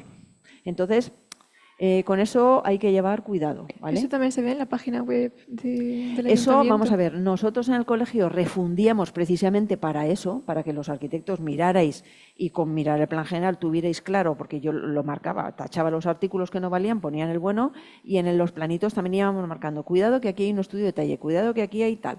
Pero eso ya se dejó de hacer hace mucho tiempo, pero los ayuntamientos, como están obligados por legislación a volcar su planeamiento en la web, Alicante, por ejemplo, es un buen ejemplo porque han colgado su planeamiento y además lo tienen refundido. Es decir, que van metiendo todas esas modificaciones puntuales a la que si no, que estaríamos obligados a leer todas y cada una para ver si alguna me afecta, porque estamos obligados a hacerlo, ¿eh? No os olvidéis que con mirar el plan general ya está. No, si no lo tienen refundido, tenemos que pasar y cribar y asegurarnos de que ahí no hay ninguna modificación que nos afecte, porque si no, la información que facilitemos al promotor no será correcta, ¿vale? Sí. Y no proyectaremos correctamente. Entonces, lo primero siempre el planeamiento. Y después ya llegamos a otra gorda, que es la Ley de Ordenación de la Edificación, que es del año 1999. No sé si avanzar un poco en ello porque, bueno, el plan general, aquí hemos tomado, por ejemplo, un ejemplo, que es lo que hemos estado comentando de Alicante, que, bueno, pues esa es la página web del Ayuntamiento de Alicante, donde se puede ver lo que te permiten hacer, pero luego la Ley de Ordenación de la Edificación, ¿por qué es importante? ¿Por qué es importante la LOE? Porque lo que nos preguntáis siempre, pues, oye, pero yo, esta ley, ¿por qué la tengo que aplicar? Pues bueno, mira, la tienes que aplicar porque hay una cuestión que se regula aquí que es importantísima, que son los agentes de la edificación. Entonces, la ley establece, esta ley, que es a nivel nacional, establece los agentes de la edificación, entre los que se encuentra el proyectista. Y la palabra es proyectista, no es arquitecto. Arquitecto es un título, ¿vale? Porque esta ley aplica a los ingenieros, a los arquitectos técnicos, o sea, es para todos. Entonces, la ley establece como agentes, como funciones, el promotor. El promotor es cualquier persona que decide, insta y financia lo que sea. Se llama promotor, aunque sea el peluquero de la esquina. Si se quiere hacer una casa, se considera promotor. Proyectista, pues proyectista serás tú y luego dirás, y soy arquitecto, pero lo hará también un ingeniero industrial que hará una nave industrial y será proyectista y luego dirá ingeniero industrial. Pero la función es proyectista, estoy proyectando. Pero también es el constructor. También es el director de obra, el director de ejecución de la obra, las entidades y laboratorios de control de calidad, los suministradores de productos también son agentes de la edificación y también los usuarios. Todos esos y no otros son agentes de la edificación. Y si os fijáis, paradójicamente, ¿y por qué son los agentes de la edificación? Son los agentes que participan en el proceso de la construcción. Y diréis, ostras, ¿y el colegio y los ayuntamientos los veis ahí recogidos? No. Es raro, ¿verdad? Claro, porque nosotros visamos los trabajos y el ayuntamiento concede las licencias. Pues no somos agentes de la edificación. ¿Y a qué está obligado un agente de la edificación? Pues una de las primeras obligaciones que impone esta ley es que están obligados a cumplir el código técnico. Están obligados a cumplir. Nosotros cuando proyectamos tenemos que proyectar y estamos obligados a cumplir. Otra cosa es otro documento que se llama documento de legalización, ¿vale? Pero cuando proyectamos empezamos a hacer rayas con el ratón, obligados a cumplir. El promotor también está obligado a cumplir y el constructor también, aunque a veces lo intenta no cumplirlo, metiéndonos ahí de cualquier cosa que intente en la obra, pero no. Entonces es importantísimo. Y yo podría tener un rol asignado, pero a lo mejor tener múltiples roles asignados a la vez. Vale, Puede ahí, ser. eso es una pregunta muy importante, ¿vale? Porque ahí tenéis que tener en cuenta otra cosa. Mira, aquí no hemos hecho un esquemita, que siempre lo comentamos, que os decimos, vamos a dibujar un triángulo. Arriba está el promotor, con una flecha hacia un lado y contrata a, vamos a emplear la terminología correcta, proyectistas y directores de obra, directores de ejecución, etcétera. El promotor los contrata. Y por otro lado, el promotor en la otra raya contrata al constructor, ¿vale? Y nosotros tenemos que velar por los derechos e intereses del promotor. Y el constructor pues tiene que hacer, en base al contrato, lo que le ha contratado el promotor. Que siempre intenta, por beneficio industrial, pues intentar meterla. Por eso estamos la dirección facultativa supervisando que no cuele alguna cuestión, ¿vale? ¿Qué pasa? Si nosotros, por ejemplo, como arquitectos, trabajamos en una constructora, te pongo ese ejemplo porque es uno que está recogido en los estatutos del COAB. Sí. Claro que en los estatutos del COAB es donde se regulan también nuestros deberes y obligaciones, nuestras formas de ejercicio profesional, las normas que regulan nuestra profesión. Por favor, miradlas siempre, porque ahí establece que si nosotros somos arquitectos y estamos contratados para una constructora y un promotor, por ejemplo, le encarga a un constructor hacer un proyecto, pero quiere que nosotros como arquitectos seamos la dirección facultativa y los proyectistas, pero estamos contratados en una constructora que quiere a su vez contratar al promotor, bueno, pues ahí el estatuto viene a decir como que nuestra posición empieza a estar un poco, a ver, en peligro en cuanto a la palabra es conflicto de intereses. Quizá. Exactamente. Hay un conflicto de intereses. ¿Por qué? Porque os he dicho antes, lo del triángulo, estamos alejados del constructor, porque tenemos que velar por el promotor frente a las posibles pillerías que quiere hacer el constructor. Pero si es el constructor el que nos paga, pero también nos quiere pagar el promotor para ser proyectistas, nuestra posición está un poco en tela de juicio. No pasa nada, se puede hacer, pero el estatuto te dice cómo. Tenemos que informar al promotor, mire usted, yo estoy contratado como arquitecto también en esta constructora a la que usted quiere tal. Si usted no tiene inconveniente, me lo firma, se da por enterado y entonces yo puedo ejercer esta función. Y ya está, se resuelve. Pero el deber de información por nuestra posible posición que se ve un poco perjudicada en cuanto a conflicto de intereses, hay que informar y si el promotor lo acepta, no pasa nada. Se sigue, ¿vale? Bien. Digo como constructor, como dice en cualquier empresa, por ejemplo, que suministre ladrillos, cemento, pinturas, lo que sea, una obra, es lo mismo. Entonces, por eso siempre tenemos que consultar un poco, al menos, los estatutos. Leedlos aunque sea una vez. Leedlos para tener un poco media noción de lo que podemos o no podemos hacer. Aquí hay un compañero que vino a preguntar y además yo se lo dije porque exactamente me preguntó una cuestión en ese sentido, ¿vale? Entonces, espero que lo haya resuelto como le indicamos y así no hay problema. Claro, ¿vale? creo que es muy buena pregunta porque realmente establece las titulaciones son titulaciones y la LOE lo que hace es ordenar y clasificar que en el marco de la edificación, del proceso constructivo y de la edificación, qué funciones puede realizar cada titulación. Entonces, claro, tú como, por ejemplo, en determinado tipo de proyectos, como puede ser una obra, digamos que no una obra nueva, una reforma con ampliación, por ejemplo, pues tú podrías ejercer como proyectista, como directora de obra, directora de ejecución incluso, ¿no? Si, en fin, que siempre la competencia del arquitecto técnico exclusivo es para nuevos edificios. Realmente, pues, en reformas, pues tú podrías ejercer como arquitecta las funciones descritas en la LOE de proyectista, directora de obra y directora de ejecución. Fíjate, ¿no? Entonces, claro, por eso digo que no hay que, como lo que ha dicho Ana, no hay que confundir titulaciones con funciones. Claro.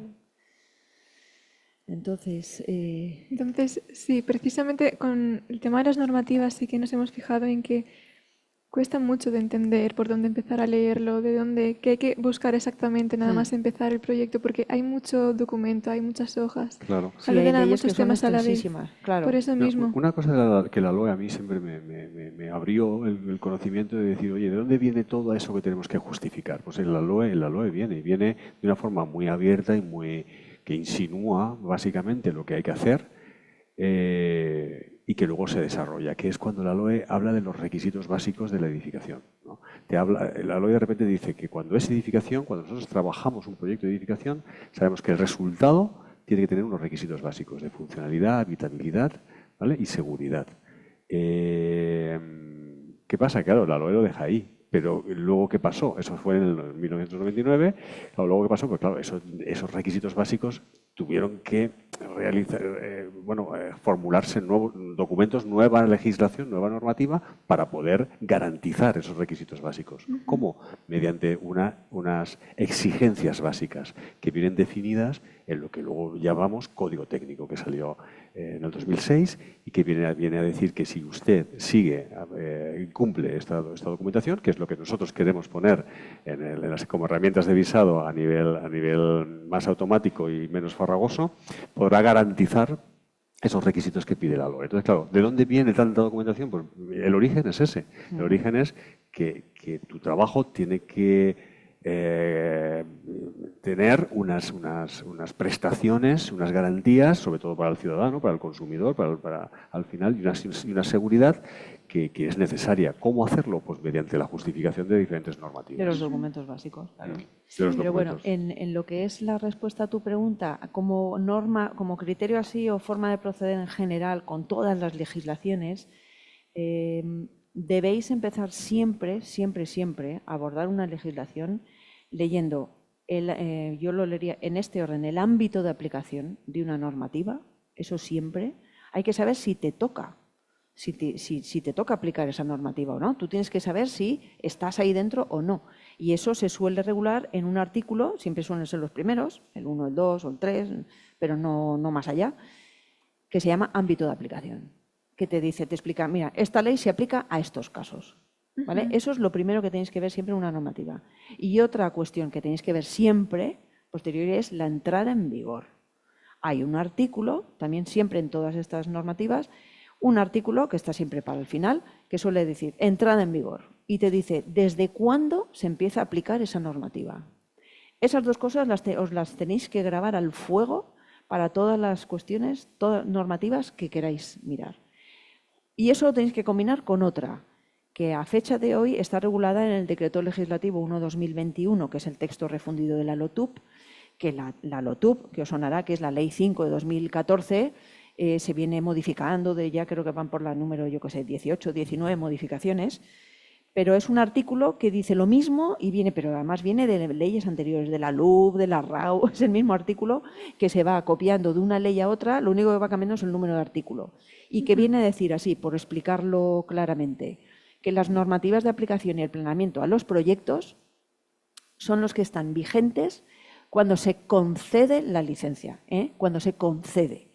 Que si hablamos de un tipo de licencia de un edificio grande, que es una licencia urbanística, son 2 meses. Bueno, entonces la ley, como ya prevé que no se conceden en plazo muchas veces, por desgracia para todos, dice, salvo que o sea que la concesión se produzca fuera del plazo, dice, en cuyo caso se toman como referencia las vigentes, o sea, las normativas técnicas y el planeamiento vigentes al tiempo de la solicitud, cuando se solicita la licencia, ¿vale?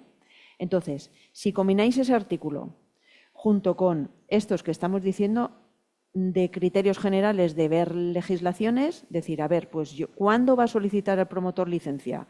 Más o menos el mes que viene, vale, pues hoy en día, ¿qué normativas hay vigentes y planeamiento? Estas, vale, pues sé que estas las tengo que considerar, no aplicar. Entonces, ¿ahora qué voy a hacer? Ahora voy a mirarme el ámbito de aplicación de estas, que son las vigentes. Entonces, miras el ámbito de aplicación y dices, bueno, ¿estoy ahí o no estoy ahí? Si estás ahí, te toca aplicarla. Si no estás ahí, no te toca aplicarla, en principio. Pero mírate también la entrada en vigor, porque a veces, cuando las normativas cambian, hay que tener cuidado con esto porque Establecen también unos periodos transitorios en esas normativas y te dicen, oye, mira, a partir de esta fecha establece casuísticas. Puedes aplicarlas voluntariamente. Entre esta fecha y esta fecha tienes que hacer esto. Y a partir de esta fecha sí o sí tienes que aplicarla. O te marca unas condiciones. La obra tiene que empezar a construirse sí o sí. En fin, puede marcar directrices en ese sentido. Entonces, siempre hay que combinar esas cosas, ¿vale? Sí. Vale. Lo que pasa es que, bueno, pues a veces no es tan fácil leerse un ámbito de aplicación y... Sí, porque es algo, utiliza un lenguaje mucho más complejo que no estamos acostumbrados, por lo menos desde la carrera. Tocamos muy poca normativa, pero cuando la tocamos generalmente nos retrasamos más por intentar entenderla y luego procurar aplicarla, Claro. ¿no? Entonces, por eso mismo, si tenéis algún truco o algo Pues hombre, para que facilite un poco más la comprensión. a ver, yo creo que como en general, pues como cuando tienes un problema gordo, ¿no? Pues los problemas que son grandes o complejos, ¿cómo se suelen resolver? Pues se suele decir que fraccionándolos, ¿no? No lo abordes en su inmensidad porque te bloqueas. Entonces vas poco a poco resolviendo partes, partes, partes, partes y así terminas comiendo al monstruo. Pues con un ámbito de aplicación lo mismo y el de la LOE es un caso, vamos, que yo creo que es de libro. Entonces, aquí, si queréis, pues frente a todo este artículo, ¿cómo lo abordamos? A ver, pues bueno, imagínate que te han encargado construir un edificio, ¿vale? Bueno, pues vamos a leer el ámbito de aplicación. Esta ley es de aplicación al proceso de la edificación, entendiendo por tal la acción y el resultado de construir un edificio. Anda, pues mira, me han encargado construir un edificio, pues aquí dice que esto es para construir un edificio. Pues sí, y luego te dice de carácter permanente, público o privado, cuyo uso principal esté comprendido en estos. Entonces, imagínate que en vez de construirte un edificio te encargan, oye, pues tengo que hacer, mira, van a poner una feria de estas desmontable, algo que se quita y pone.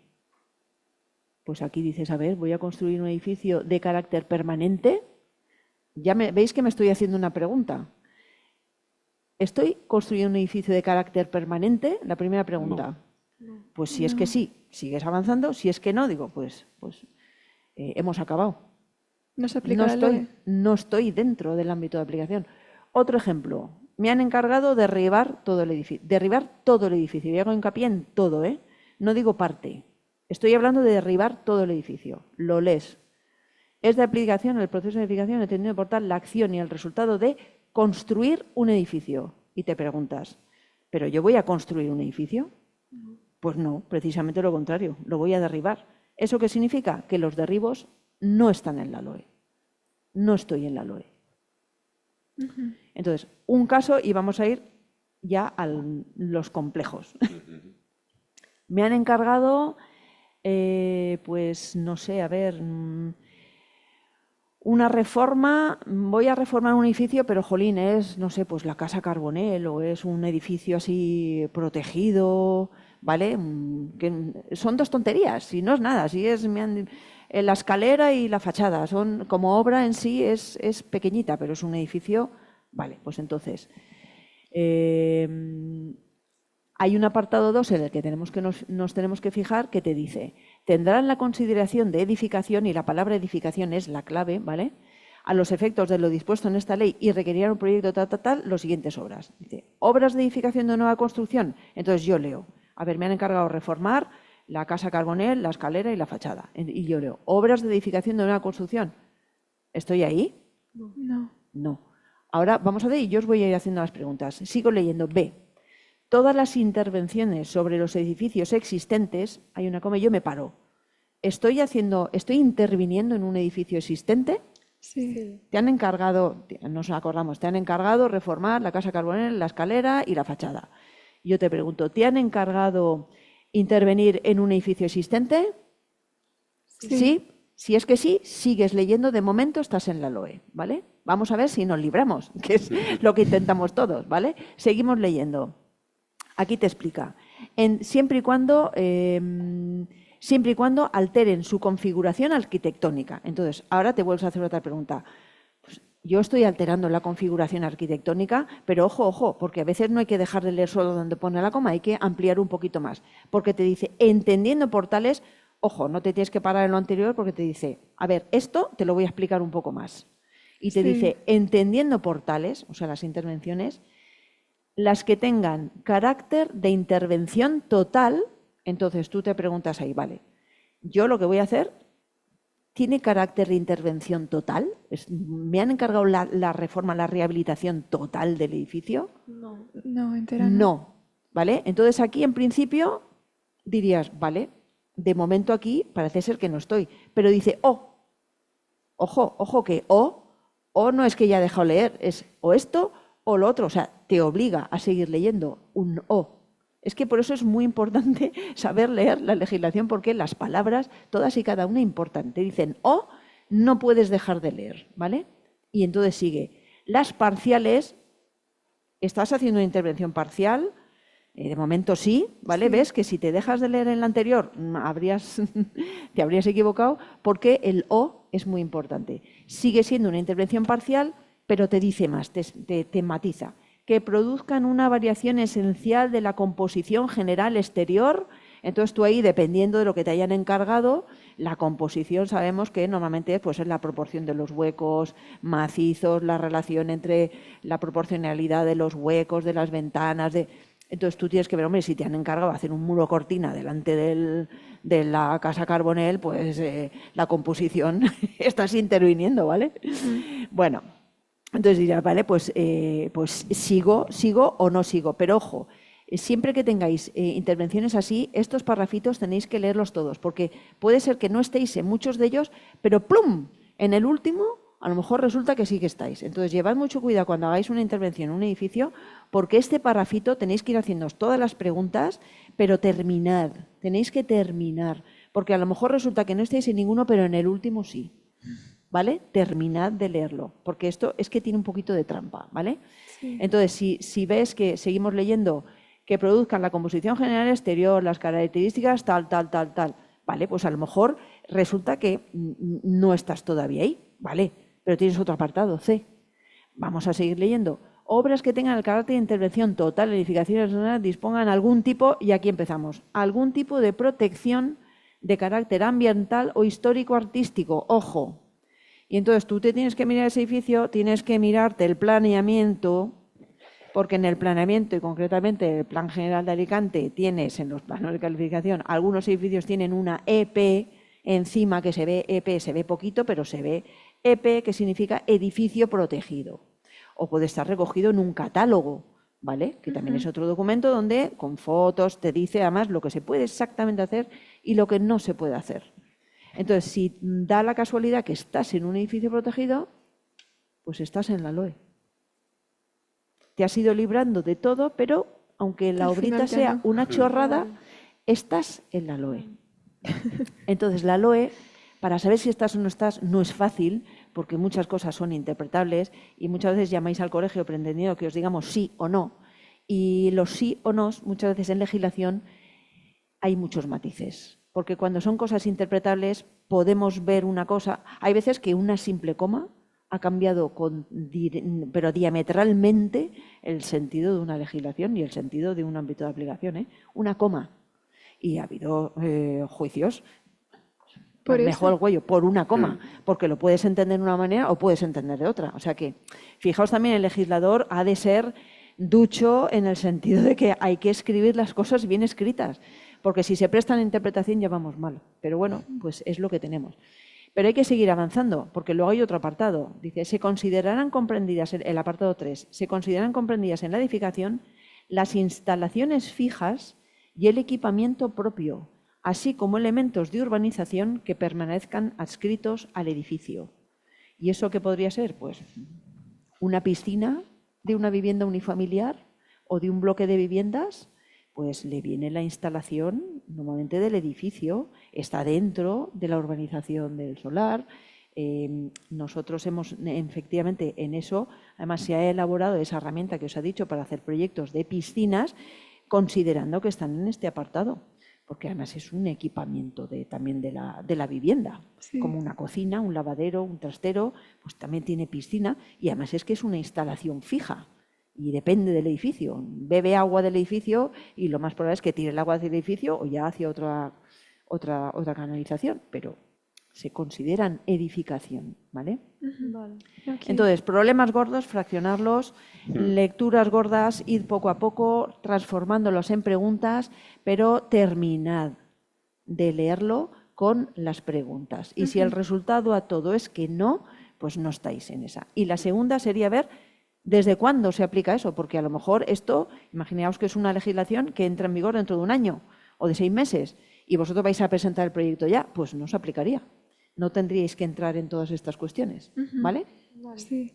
Entonces, cuando sí que aplicamos la LOE, ¿cómo formalizamos nuestro documento, nuestro proyecto de edificación? Vale, pues entonces ahí, bueno, Ahí lo tenemos. vamos a ver, a nivel de la Comunidad Valenciana se unificó, ¿vale?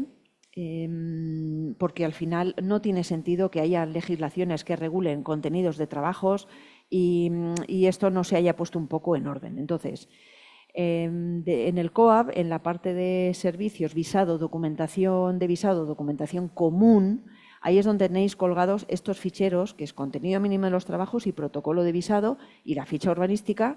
Entonces, ¿cuál es la diferencia entre estos dos documentos? Bueno, pues en el fichero de contenido mínimo de los trabajos es donde se basa en las legislaciones que hay y que regulan el contenido de los trabajos, de algunos trabajos. Se basa y reproduce solamente lo que dicen esas legislaciones. Y de momento es un fichero que está abierto para ser completado y de momento te dice, mirad, hemos dividido en varias partes. Una, el contenido de los trabajos de los proyectos de edificación que estén dentro de la Ley de Ordenación de la Edificación y de la LOFCE, que por cierto no la hemos mencionado, que es la Ley 3 de 2004 de la Comunidad Valenciana, que es como la LOE, pero de la Comunidad Valenciana estableciendo unos matices más, ¿vale? Dice, bueno, pues este es el contenido en base a esas legislaciones. Otra, esto es el contenido de los proyectos que no estén de edificación, que no estén ni en la LOE ni en la LOFCE, y se basa en el Real Decreto 2512 del año 77 que hemos visto antes, ¿vale? Todos los proyectos de reformitas, de tal, de cosas que no estén en la LOE, tienen un contenido que aquí os lo estamos diciendo, venía ya del año 77 regulado, ¿vale? Y lo hemos recogido aquí. También otro contenido que estamos regulando, pues que es un estudio básico de seguridad y salud. Y por favor, un estudio básico de seguridad y salud solo tiene memoria como contenido mínimo. Luego lo podéis complementar, pero yo estoy muy aburrida de ver estudios básicos de seguridad y salud que se van seguramente descargando de internet con pliegos, con mediciones, con tal. Vamos a ver, no, cuanto más digamos, seguramente nos equivocaremos, pero bueno, un estudio básico solo tiene una memoria, análisis de riesgos y medidas a implementar.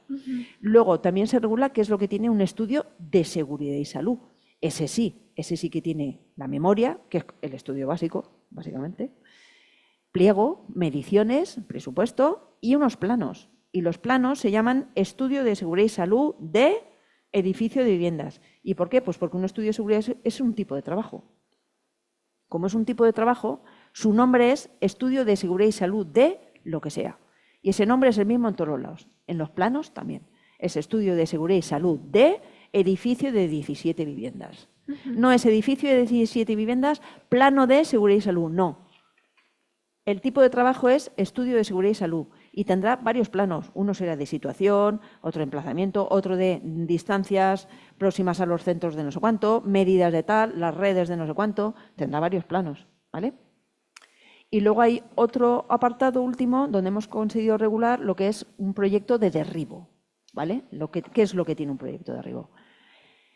Entonces, en base a eso, se estableció el protocolo de visado, que es que la Comunidad Valenciana lo que ha hecho ha sido, básicamente de los dos primeros, de los que están en la LOE y los que no están en la LOE, como el colegio tiene potestad para exigir más documentación que la estrictamente exigida por legislaciones, el colegio lo que ha hecho ha sido decir, vale, pues voy a decir, de los que están en la LOE, voy a reproducir lo que dice, que es básicamente el anejo 1 del Código Técnico, pero le voy a añadir unas cositas, voy a añadir más cosas.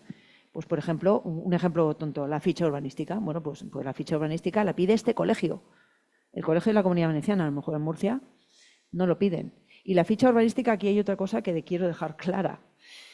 La ficha urbanística, lo importante de la ficha urbanística es la declaración expresa de cumplimiento que se hace abajo, que cumplimos, y por favor coged el modelo que está colgado en la página web del COAB. No hagáis en Google ficha urbanística COAB. ¿Por qué? Porque te lleva a una URL, a una imagen del colegio de una ficha que no es la correcta. No es la correcta porque menciona abajo una legislación que está derogada. Entonces, que estéis continuamente haciendo mención expresa de cumplimiento de una legislación derogada no es correcto. Cogeos la que está en el colegio siempre y descargadla, ¿vale? Porque hace mención al Decreto Legislativo 1/2021, texto refundido al YouTube. ¿Por qué se hace eso? Porque os explico brevemente la historia. ¿Por qué la ficha urbanística? Porque esto es como un misterio de la Virgen. Bueno, pues antes el colegio tenía potestad urbanística. Antes mi departamento, donde yo empecé, venía de un departamento que se llamaba control. El colegio hacía control. Había un departamento que los que lleven tiempo saben lo que es porque lo han sufrido también, normal. Control. Aquí se miraba con escalímetro, porque era hace siglo y medio, todos los proyectos y cumplían urbanísticamente, ¿vale? Lo que hace un ayuntamiento a fecha de hoy, pero se hacía aquí. Cuando posteriores legislaciones quitaron la potestad ya de cuestiones urbanísticas a los colegios profesionales, pues habría que hacer, como no se controlaba eso, se hizo la ficha urbanística donde el arquitecto es el que se responsabiliza de decir que cumple con la legislación urbanística, ¿vale? Y por eso de lo importante de esa declaración abajo, con independencia de que, por supuesto, ponéis el planeamiento de aplicación, las cuestiones. Pero aunque no pusierais ficha urbanística, los proyectos tienen que tener siempre una justificación urbanística. Y si un colegio pide además una ficha, además aportáis una ficha. Pero un proyecto tiene que estar justificando sí o sí la normativa urbanística que le resulta de aplicación. Luego, además, la ficha, todo lo que usted quiera, pero mi proyecto como contenido tiene que justificar el planeamiento del sitio donde estoy. Y si cumplo los parámetros, altura, ocupación, volumen, uso, en fin, edificabilidad, todos esos parámetros los tiene que justificar un proyecto sí o sí, con ficha o sin ficha. Si queréis coger la ficha y la metéis dentro de vuestro proyecto, sería, digamos, asimilable a la justificación urbanística. Si la aportáis fuera, siempre tiene que haber una justificación urbanística del proyecto. O sea, olvidaros de la ficha, vuestra justificación urbanística siempre en vuestro proyecto. Si aquí se pide ficha, además, una ficha. Pero justificar urbanísticamente siempre. Que es contenido fundamental de la memoria descriptiva de la parte de la fase de básico, que es la que decís que cumplís con los parámetros adecuados al ayuntamiento que va a ser el objeto de licencia, con lo cual es un contenido fundamental, ¿no? O sea, oiga, que yo, este proyecto que edifico aquí, cumple con los parámetros urbanísticos que vienen definidos en esa calificación, en esa clave, o como se determine. Y entonces, toda esa descripción está ahí. La memoria descriptiva de un proyecto, la fase de ejecución, es fundamental. Es si te van a dar licencia o no, depende de eso, de esa justificación. ¿Y cómo lo justificas? Sí, entonces hay que justificarlo bien. Y los cuadros de superficies, bueno, ahí siempre hay mucho problema. Hay que hacer bien las cosas. Una cosa es la superficie construida que tiene un edificio, otra cosa es la superficie útil y otra cosa es la superficie computable, ¿vale? Entonces, pero no nos vamos a extender porque si no esto ya se hace eterno. Entonces, el protocolo de visado, ¿qué es lo que dice? Recoge el contenido de los proyectos poniendo algunas exigencias más, pero también nos dice qué es lo que vamos a ir a mirar que tenga en vuestro proyecto. Entonces, os estamos dando las pistas para que cojáis el protocolo antes de subir un proyecto avisado, lo chequeéis con vuestro proyecto y miréis si tenéis lo que vamos a mirar que tenga. Y si veis que no tenéis algo de lo que pone en el protocolo, pues subidlo, pero lo más probable es que tengáis incidencias. Es un guión porque realmente no se basa.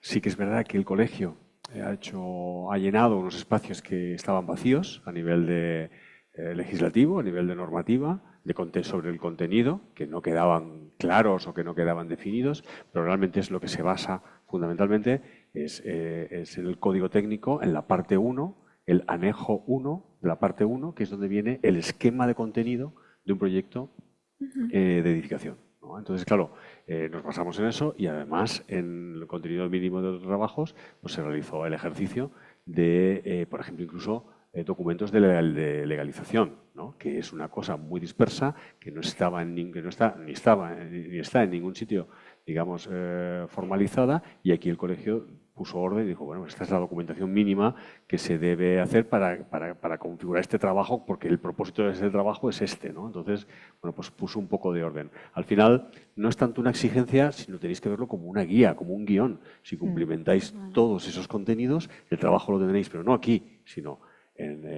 quitando ayuntamientos que puedan tener una ordenanza específica que requieran algo más. Eso es un contenido que os va a ser aceptado en cualquier administración, ¿vale? Porque está contrastado con la normativa que está en vigor, que regula los contenidos. Y además en el protocolo es muy importante leerse las primeras hojas antes de entrar en contenido de los proyectos que están dentro de la LOE o del otro, contenido de los que no están dentro de la LOE, esas hojitas previas, porque ahí hay muchísimas incidencias que provienen de no haber aplicado eso que se dice al principio, como cuestiones de logos. Ahí se dice que si utilizáis logos, que no hay ningún problema, pero que se identifique, porque necesitamos saber si es un logo simplemente comercial o si es un logo y detrás de ese logo hay una sociedad profesional de arquitectura o resulta que es un logo de un constructor y claro, no lo sabemos. Aquí vemos de todo. Entonces, claro, hay que poner un poco de orden y que simplemente que digáis a qué se corresponde ese logo. Otra cosa que se hace hincapié en esas hojitas previas, pues que el proyecto se llama igual en todas las partes del documento, porque aquí llegan proyectos que empiezan con una portada, ves los encabezados y cambia el nombre, se parece, pero no es lo mismo, y luego llegas a los cajetines de planos y aparece también otra cosa. Entonces, a ver, nombre y apellidos son los mismos. Tú te llamas un nombre y dos apellidos. Pues un proyecto se llama así en todas las partes del documento. Porque si no, no casan, no se puede establecer, si se te desparrama por el suelo con otro compañero, no puedes establecer si esto es de aquí. Entonces, el nombre, la denominación es única en todas las partes del documento, lo pone en el protocolo en esas hojas previas. Y también pues pone, por ejemplo, también pone, si formalizas, bueno, lo que pasa es que eso entraremos ahora a hablar de las fases, no quiero adelantarme, pero bueno, leed por favor, es muy importante esas hojitas previas. Me gustaría que pusieras, Ana, esta vale, ficha, vamos aquí. porque yo creo que sí que resume hasta este momento de la conversación lo que llevamos, ¿no? Que es, desde el principio que hemos hablado, es decir, ¿cuál es mi encargo, ¿no? O sea, ¿cómo califico el trabajo que me está encargando el promotor o la persona que ha contactado conmigo? Y es importante que lo formalicen. Y es importante que lo formalizar encargos. Formalizar encargos también. ¿Qué significa eso exactamente? Pues contractual, o sea, es decir, que al final, aunque tengas un acepto de firmado por el promotor de unos honorarios, pero es bueno por tener el trabajo formalizado a nivel contractual y luego por acotar también el encargo, ¿no? Muchas veces lo que nos pasa es que, bueno, una refórmame el porche refórmame la vivienda, ¿no? Y después, bueno, hazme un porche o refórmame tal, una piscina, jardinamiento, y al final el ámbito del trabajo se extiende por buena relación, por querer hacer un buen trabajo con el promotor y se extiende del encargo original. Eso es contraproducente totalmente. Hay que acotar muy bien nuestro trabajo y se acota tanto en el proyecto como en el propio encargo, ¿no? Sí, al final el encargo es el documento donde se recoge quién es el promotor, los datos de la persona que te va a encargar un trabajo, su nombre y apellido, su domicilio, su CIF, a quién contrata, pues vuestro nombre, también en calidad de arquitecto, qué os contrata, y ahí es muy importante definir qué me ha encargado usted. ¿Qué tipo de documento primero? Si es un proyecto, si es un informe, si es un certificado, si es un... Primero el tipo de documento que te encarga. En caso de que hablamos de proyecto, pues establecer qué fases del proyecto te ha encargado o si llega también a la dirección de obra, porque te puede encargar unas fases o no. También ahí se establece cuántos metros cuadrados, por ejemplo, si te ha encargado una vivienda unifamiliar, de cuántos metros cuadrados. Si quiere una piscina también, hay que poner que te encarga también piscina.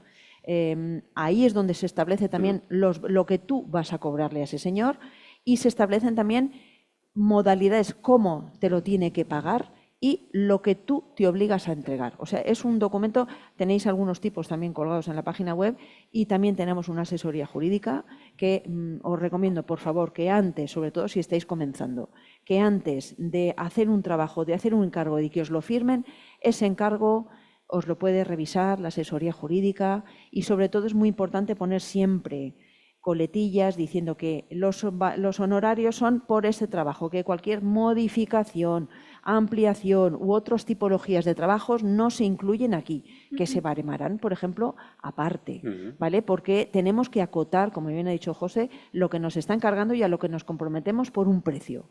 Si nos siguen encargando cosas, habrá que baremarlas con otro encargo o ampliando ese, haciendo un anexo, lo que sea. Pero tiene que quedar claro lo que nos encarga, quién, a qué, cómo y cómo se entrega, visado, no visado, en fin, y en plazos. ¿Vale? Continuamos. Después de saber cuál es el encargo y acotarlo mediante un modelo de contrato, o también vale una de los propios honorarios, que lo podéis hacer vosotros mismos, pero que tenga esa información, es lo que hemos hablado, buscar información, ¿no? ¿Cuál es la información que se necesita para arrancar? Que es planeamiento. Digo, ya no solo el planeamiento que ponemos aquí, planeamiento urbanístico, sino también, Ana, la normativa sectorial supramunicipal. Supramunicipal, también. ¿no? Porque muchas veces está afectado, sobre todo también aquí tenemos una zona por barrancos, por inundación, Patricova, es una herramienta que hay que consultar constantemente. Otras afecciones sectoriales, costas, por ejemplo, tenéis ahí que también tiene que ser una consulta obligada.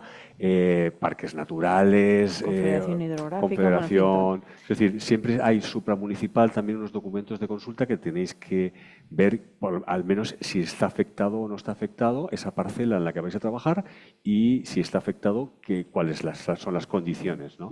Y planeamiento municipal, o sea, es decir, calificación, parámetros urbanísticos que van a condicionar vuestra intervención antes del diseño y antes del programa y de nada. Esa normativa supramunicipal se llama supramunicipal porque una misma normativa puede afectar a uno o a varios municipios. O sea, el Patricova, que es el Plan de Acción Territorial de Riesgos de Inundación de la Comunidad Valenciana, pues abarca, ¿vale? No solamente aquí, en Alicante, aunque tú vas a ver solamente si ese planeamiento te afecta aquí. Hay muchos, bueno, hay varios, el PADFOR, de forestal, en fin, hay varios tipos de planeamiento supramunicipal, ¿vale? Que te puede afectar o no, a lo mejor le afecta al municipio de al lado que tienes y al tino. Pero siempre, como ha dicho José, supramunicipal, el planeamiento municipal, y luego ya empezamos, bueno, planeamiento que puede ser un plan parcial. A lo mejor estás en un plan parcial, no estás en el suelo urbano de plan general, pero es un plan parcial. Y luego pues ya seguir avanzando. Una vez definidas las limitaciones, que normalmente son lo que aplican este tipo de regulación, de usos dimensionales, sean volumétricas, sean de ocupación de la parcela, de alturas, todas esas reglas con las que tú tienes que estar te generan un cuerpo, ¿no? Máximo en las que te permiten moverte. Vale, ya tienes esas condiciones, ahora tienes que formalizar el proyecto, ¿no? Es decir, ¿a qué me acojo? Pues bueno, ya sabemos si estamos dentro de la LOE, si estamos fuera de la LOE. La LOE nos da pistas de cuál va a ser el contenido para describir, ¿no?, esa idea que ya hemos tenido, que ya hemos pasado el filtro urbanístico, hemos pasado el filtro de otras normativas, estamos en la parcela y hemos diseñado un básico, ¿no? Hemos diseñado un básico. También tener en cuenta que hay que diseñar con ciertas normativas posteriores. Sabes que la LOE la tenemos que tener ahí porque las cuestiones de funcionalidad, seguridad y habitabilidad se tienen que tener desde el diseño. No se puede diseñar y revisar después esa normativa. Hay que interiorizarlas y diseñar con esos preceptos y con esas condiciones ya porque sería doble trabajo, ¿no? Entonces hay que diseñar con eso. Pero que realmente la LOE, que vamos a la LOE, vemos si estamos dentro, si estamos fuera, qué contenido tiene, pero también las tres funciones que hemos hablado y que se desarrollan luego en la documentación de la justificación de los documentos básicos. Eso ya nos va a dar una cantidad de contenido muy importante. Si estamos en la LOE, acordaros, anejo 1 de la parte 1 del Código Técnico, es un esquema, un guión y protocolo de visado. Si no estamos en la LOE, es fundamental también pensar que en lo que se interviene, el Código Técnico que garantiza habitabilidad, funcionalidad y seguridad, en lo que se interviene, aunque no sea LOE, hay que justificar esa normativa. Porque al final, si uno dice, no, es una intervención estructural global de un edificio, no se modifica, no se amplía, no cambia la volumetría, pero es una intervención estructural, un recalce de cimentación con Bueno, pues siempre tienes que irte al código técnico o solución alternativa, pero esas soluciones alternativas pues costaría muchísimo porque tienes que formalizarlas y formularlas para que quede patente en tu documento que llegas a las mismas exigencias básicas que la que te da el documento. Entonces, es verdad que el código técnico, como dice siempre Ana, no es de obligado cumplimiento, siempre puedes hacer una solución alternativa en los documentos básicos, una solución alternativa, pero con las mismas prestaciones y justificada y demostrada. No hago lo que quiero y es mi solución alternativa, ¿no? Porque al final eso es un documento que os va a condenar o si pasa algo, no tenéis dónde agarraros. O sea que no es común aplicar soluciones alternativas. ¿Perdón? Común, hombre, Sí, es común. Suele ser común a lo mejor o más necesario en otro tipo de documentos que se llaman documentos de legalización. ¿Vale? Que ya entraremos, bueno, ya tenéis una charla, un medio curso en eso. Pero como somos proyectistas, somos agentes de la edificación y estamos obligados a cumplir el código técnico, ya tienes ahí unos documentos básicos que aplicándolos están garantizados. El esfuerzo, yo creo que solo conozco, creo que fue este colegio, el de la Comunidad Valenciana, que hizo una solución alternativa al HS3. Al documento básico HS3 creo que ha sido el único de los pocos, pero fijaros, es un colegio que tiene pues acceso a más profesionales, así es que no veo yo no he visto nunca A ver, sí que vemos muchas soluciones alternativas que las dejamos, las damos por válidas. Por ejemplo, cuando hacéis un proyecto de edificación en el proyecto básico, en la memoria constructiva, el apartado 2.1, sustentación del edificio, donde hay que decir sí o sí datos del terreno, pero no porque lo digamos nosotros, lo dice el Código Técnico desde el año 2006 y es obligado. Y muchas veces no tenemos el estudio geotécnico. Bueno, pues aún así tienes que decir datos. Entonces, os ponemos una pegatipo de decir, mira, los datos puedes sacarlos como una solución alternativa de estos mapas geológicos, donde ya se os dice qué tipo de suelo. Entonces, vosotros ahí, en esa memoria, diríais, mira, yo adopto de momento una solución alternativa que consiste en establecer que los datos del terreno son de este tipo y los saco de aquí. Dices la fuente. No vale decir, lo digo yo porque lo digo. Eso no es una solución alternativa. ¿Vale? Claro. Pero si dices la fuente de dónde extraes los datos geotécnicos del terreno, pues es una solución alternativa. Y siempre diciendo con una tensión admisible estimada de tal. Y cuando se disponga el estudio geotécnico, ya los dirás. ¿Vale? Entonces, en eso mencionáis proyecto básico, pero ¿en qué se diferencia con el proyecto de ejecución, Vale. con el anteproyecto? Pero solo queda un poquito antes de pasar a las fases, si me permitís, que es que igual que en la información urbanística está el plan general y hay supramunicipal, que son o sectoriales que tocan temas específicos, también a nivel técnico tenemos el código técnico, pero existen otras normativas que podemos llamar otros reglamentos que o son generales o vienen determinados por el uso que vaya a tener vuestra construcción. Por ejemplo, tenéis que saber que las DC09 están ahí, también el 10-2021, que es una normativa que regula los establecimientos turísticos y tiene unas condiciones que aplicar desde el proyecto, desde la fase de básico. Entonces, tenéis que ver que también, oye, LOE, código técnico, efectivamente, pero también hay otras normativas, otros reglamentos que afectan el uso, que las tenemos precisamente en la web, que es lo que en principio hemos... O sea que todo esto también, el protocolo de visado, el contenido mínimo, también lo podemos descargar desde ahí. Sí, está puesto en la página web, en visado, en servicios visado, documentación de visado, documentación común. Ahí al principio tenéis todos estos documentos que estamos visualizando. Y en cuanto a la pregunta de las fases, pues bueno, las fases que podemos hacer relacionadas con un proyecto, ¿vale?, de edificación, las fases están establecidas en ese Real Decreto antiguo que hemos mencionado antes, el 2512 de 1977. Ahí es donde se establecen las fases de construcción de una obra.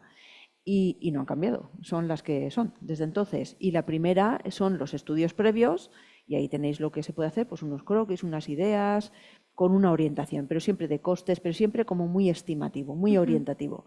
La fase siguiente, anteproyecto, ¿vale? Que siempre esa fase pues detalla un poco más, ¿vale? Va ya más a cuestiones funcionales, ya de forma más constructivo, ¿vale? Va detallando un poquito más. Pasaríamos al proyecto básico. Es decir, que sepáis que es que los proyectos no nacen con un proyecto básico, ¿vale? Todos esos croquis que vamos haciendo hasta que llegamos al proyecto básico, realmente sin saberlo, la mayoría de vosotros estamos haciendo estudios previos y anteproyecto, sin saberlo, ¿vale? De forma natural. Pero donde se plasma el primer, digamos, fase utilizable para algo realmente es el proyecto básico. Utilizable para algo me refiero que es la fase mínima para solicitar licencia. No puedes solicitar licencia con un anteproyecto ni con un estudio previo. La fase mínima para solicitar una licencia en el ayuntamiento es el proyecto básico, ¿vale? Y bueno, pues ahí es donde sí que tiene un contenido regulado, que lo tenéis ahí en el protocolo, tanto si es de LOE como si no es de LOE, está regulado. Luego llegaríamos al proyecto de ejecución, la fase de ejecución, que en la fase de ejecución siempre desarrolla un proyecto básico. Si tomamos, por ejemplo, un proyecto de edificación, de hacer un edificio nuevo, el proyecto de ejecución empieza con los planos de cimentación y empieza con una memoria constructiva, sistema estructural. Es decir, ya es la parte, digamos, técnica de ese edificio, porque todo lo que es arquitectura, dimensionamiento, funcionalidad, va recogido en el proyecto básico. El proyecto de ejecución empieza con los planos de cimentación. Esto es muy importante que lo asumáis. ¿Por qué? Pues porque aquí llegan muchísimos proyectos de ejecución con 3 o 4 planos de alzados y de plantas.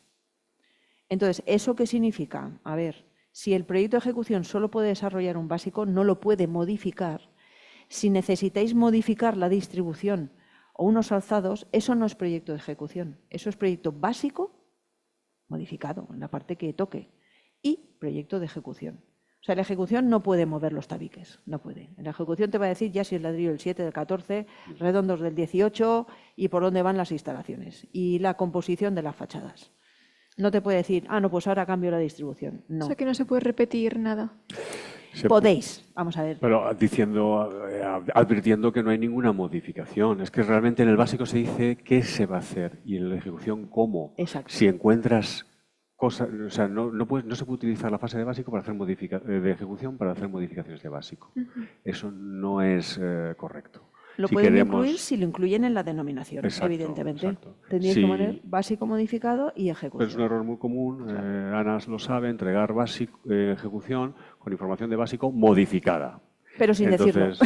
Sin decirlo. Entonces eso puede generar incluso cuestiones en el ayuntamiento problemáticas, porque luego llegas a un final de obra, llegas a una licencia de primera ocupación, una inspección con una documentación que no corresponde. O sea, a mí usted... Yo tengo un básico. A mí usted no me ha dicho que ese tabique está 2 metros para allá o que la cocina se le ha unido al salón. No, es que eso lo entregué en el de ejecución. No. Me tiene que entregar un básico modificado. Y eso hay muchísimos problemas en la calle con eso, porque paraliza la tramitación, tienes que modificar la licencia y entonces luego pasar la inspección. Fijaros. Se volvería a repetir todo. Repetir todo. Sí. O sea, el canal adecuado. Realizarlo por el canal adecuado. Entonces, el qué se va a hacer en el básico. El qué se va a hacer cambiado en el básico. Y el cómo en el de ejecución. Ya está el cómo final en el de ejecución. También hay modificaciones de ejecución. ¿Cómo puede ser? Pues no modifico el básico, pero en lo que era una estructura de madera la paso a metálica. Eso es una ejecución modificado. Pero lo que es el qué voy a hacer, las dimensiones, el diseño y tal, siempre en el básico. En el básico. Y luego, una vez hechos el proyecto, pues ya pasaríamos a una fase que se llama dirección de obra, ¿vale? Que es donde hay realmente lo que es dirección facultativa, que está compuesta por director de obra, director de ejecución y coordinador de seguridad y salud en la obra, pues irían a supervisar que esa obra se vaya haciendo conforme a lo que se ha especificado en el proyecto, tanto el básico como el de ejecución, ¿vale? Y son los que tienen la potestad de interpretar el proyecto, se tienen que asegurar. Como es un agente de la edificación, si tenéis curiosidad, fijaros en las obligaciones, porque si el proyecto no fuera tuyo, lo vas a asumir y estás obligado a comprobar que ese proyecto es adecuado para ese suelo. Es decir, que esa estructura y esa cimentación son adecuados. Y, por supuesto, pues si lo vas a asumir, te lo tienes que revisar, porque si detectas que hay una cosa que es incongruente o tal, tienes potestad para cambiarlo también, ¿vale? Y luego, porque al final, Ana, el que firma el final de obra es el director de obra, puedes no ser el proyectista y es el que lleva toda la responsabilidad. El que firma el certificado final de obra es el que asume la responsabilidad plena de ese edificio, aunque no hayas proyectado nada. Con lo cual, si asumís direcciones, estudiar el proyecto. Antes, si es un proyecto que no es vuestro. Aquello de que te venga un promotor que te diga, no, pero si solamente tienes que poner una firma aquí, si solamente es poner una firma en este impreso, en este certificado. No. Toda la responsabilidad. No, la firma, una vez que lo firma, somos durante 10 años responsables civiles y penales de ese edificio. O sea, nos pueden llevar a la cárcel. Si pasa ahí algo, somos responsables, ¿vale? Durante 10 años, más las extensiones que los abogados diestramente consiguen prolongar, que a bote pronto ponte 12 o 15, ¿vale? Entonces, no es una firmita en un papel, no. Entonces, luego, la última fase, que casi siempre se olvida, es la de liquidación y recepción de obra. Ahí es donde realmente se hace el coste real, ¿vale?, de esa obra. Porque en nuestros proyectos, en el de ejecución, en el básico es donde se hace una valoración de más o menos eso que puede costar. Se llama valoración, no se llama PEM. Pero bueno, no pasa nada. Se llama valoración, porque es un valor estimado que le damos. El proyecto de ejecución ya sí que, como contiene un contenido que es mediciones y presupuesto, ahí ya sí que hacemos un presupuesto de ejecución material.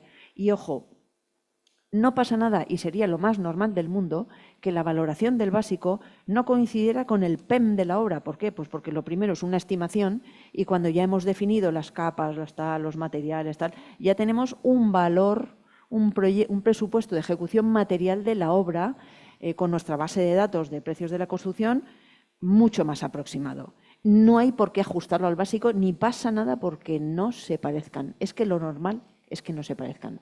Cuando yo veo proyectos y veo que la valoración coincide con el PEM, ya digo que de entrada aquello ya es raro. O sea, que no pasa nada, no coinciden y no pasa nada, es que así es como debería ser, ¿vale? Pero bueno, eso es simplemente una coletilla. Y luego, por último, indicaros que como estas fases no depende de nosotros hacerlas, depende de lo que nos encargue el promotor.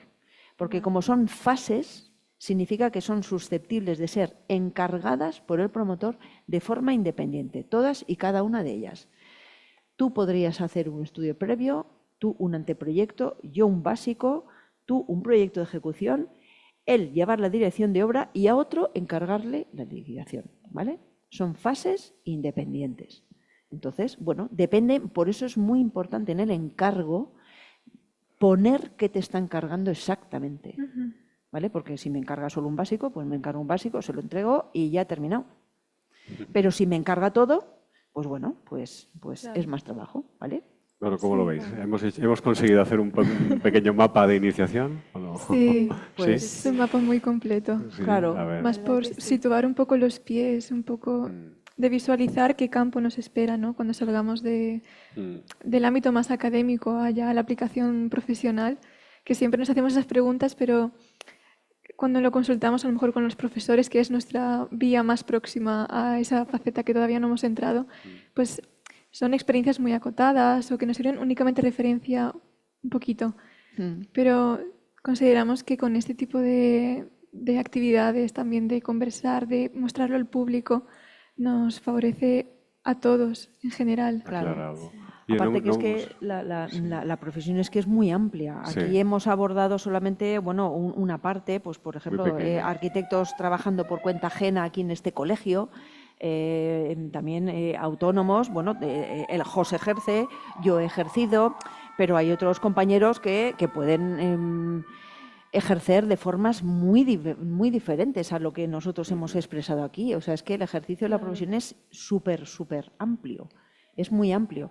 Entonces, bueno, depende ya de los derroteros por los que vaya cada uno. Aquí, pues sí que conocemos a este compañero que está trabajando, por ejemplo, en una empresa constructora. Por cierto, ¿tenéis alguna pregunta? Vale, bueno, pues muchas gracias por vuestro tiempo. A vosotras. Y a vosotras, porque si no, esto al final no lo plasmamos. Si no son ellas las que nos van preguntando y nosotros respondiendo y recogiéndolo ellas y trabajándolo ellas, pues al final no teníamos estas cosas, igual que las herramientas.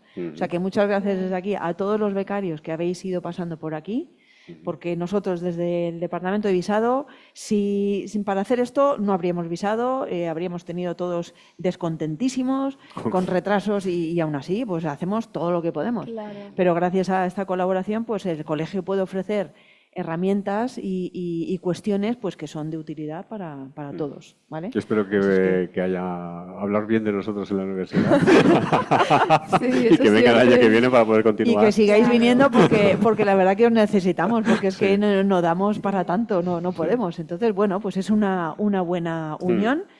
Tú me ayudas, yo te ayudo y todos contentos. Sí, ¿vale? Efectivamente. Muy bien. Muchas pues gracias. Nada, muchas gracias a todos y a los que estéis virtualmente conectados. Pues nada.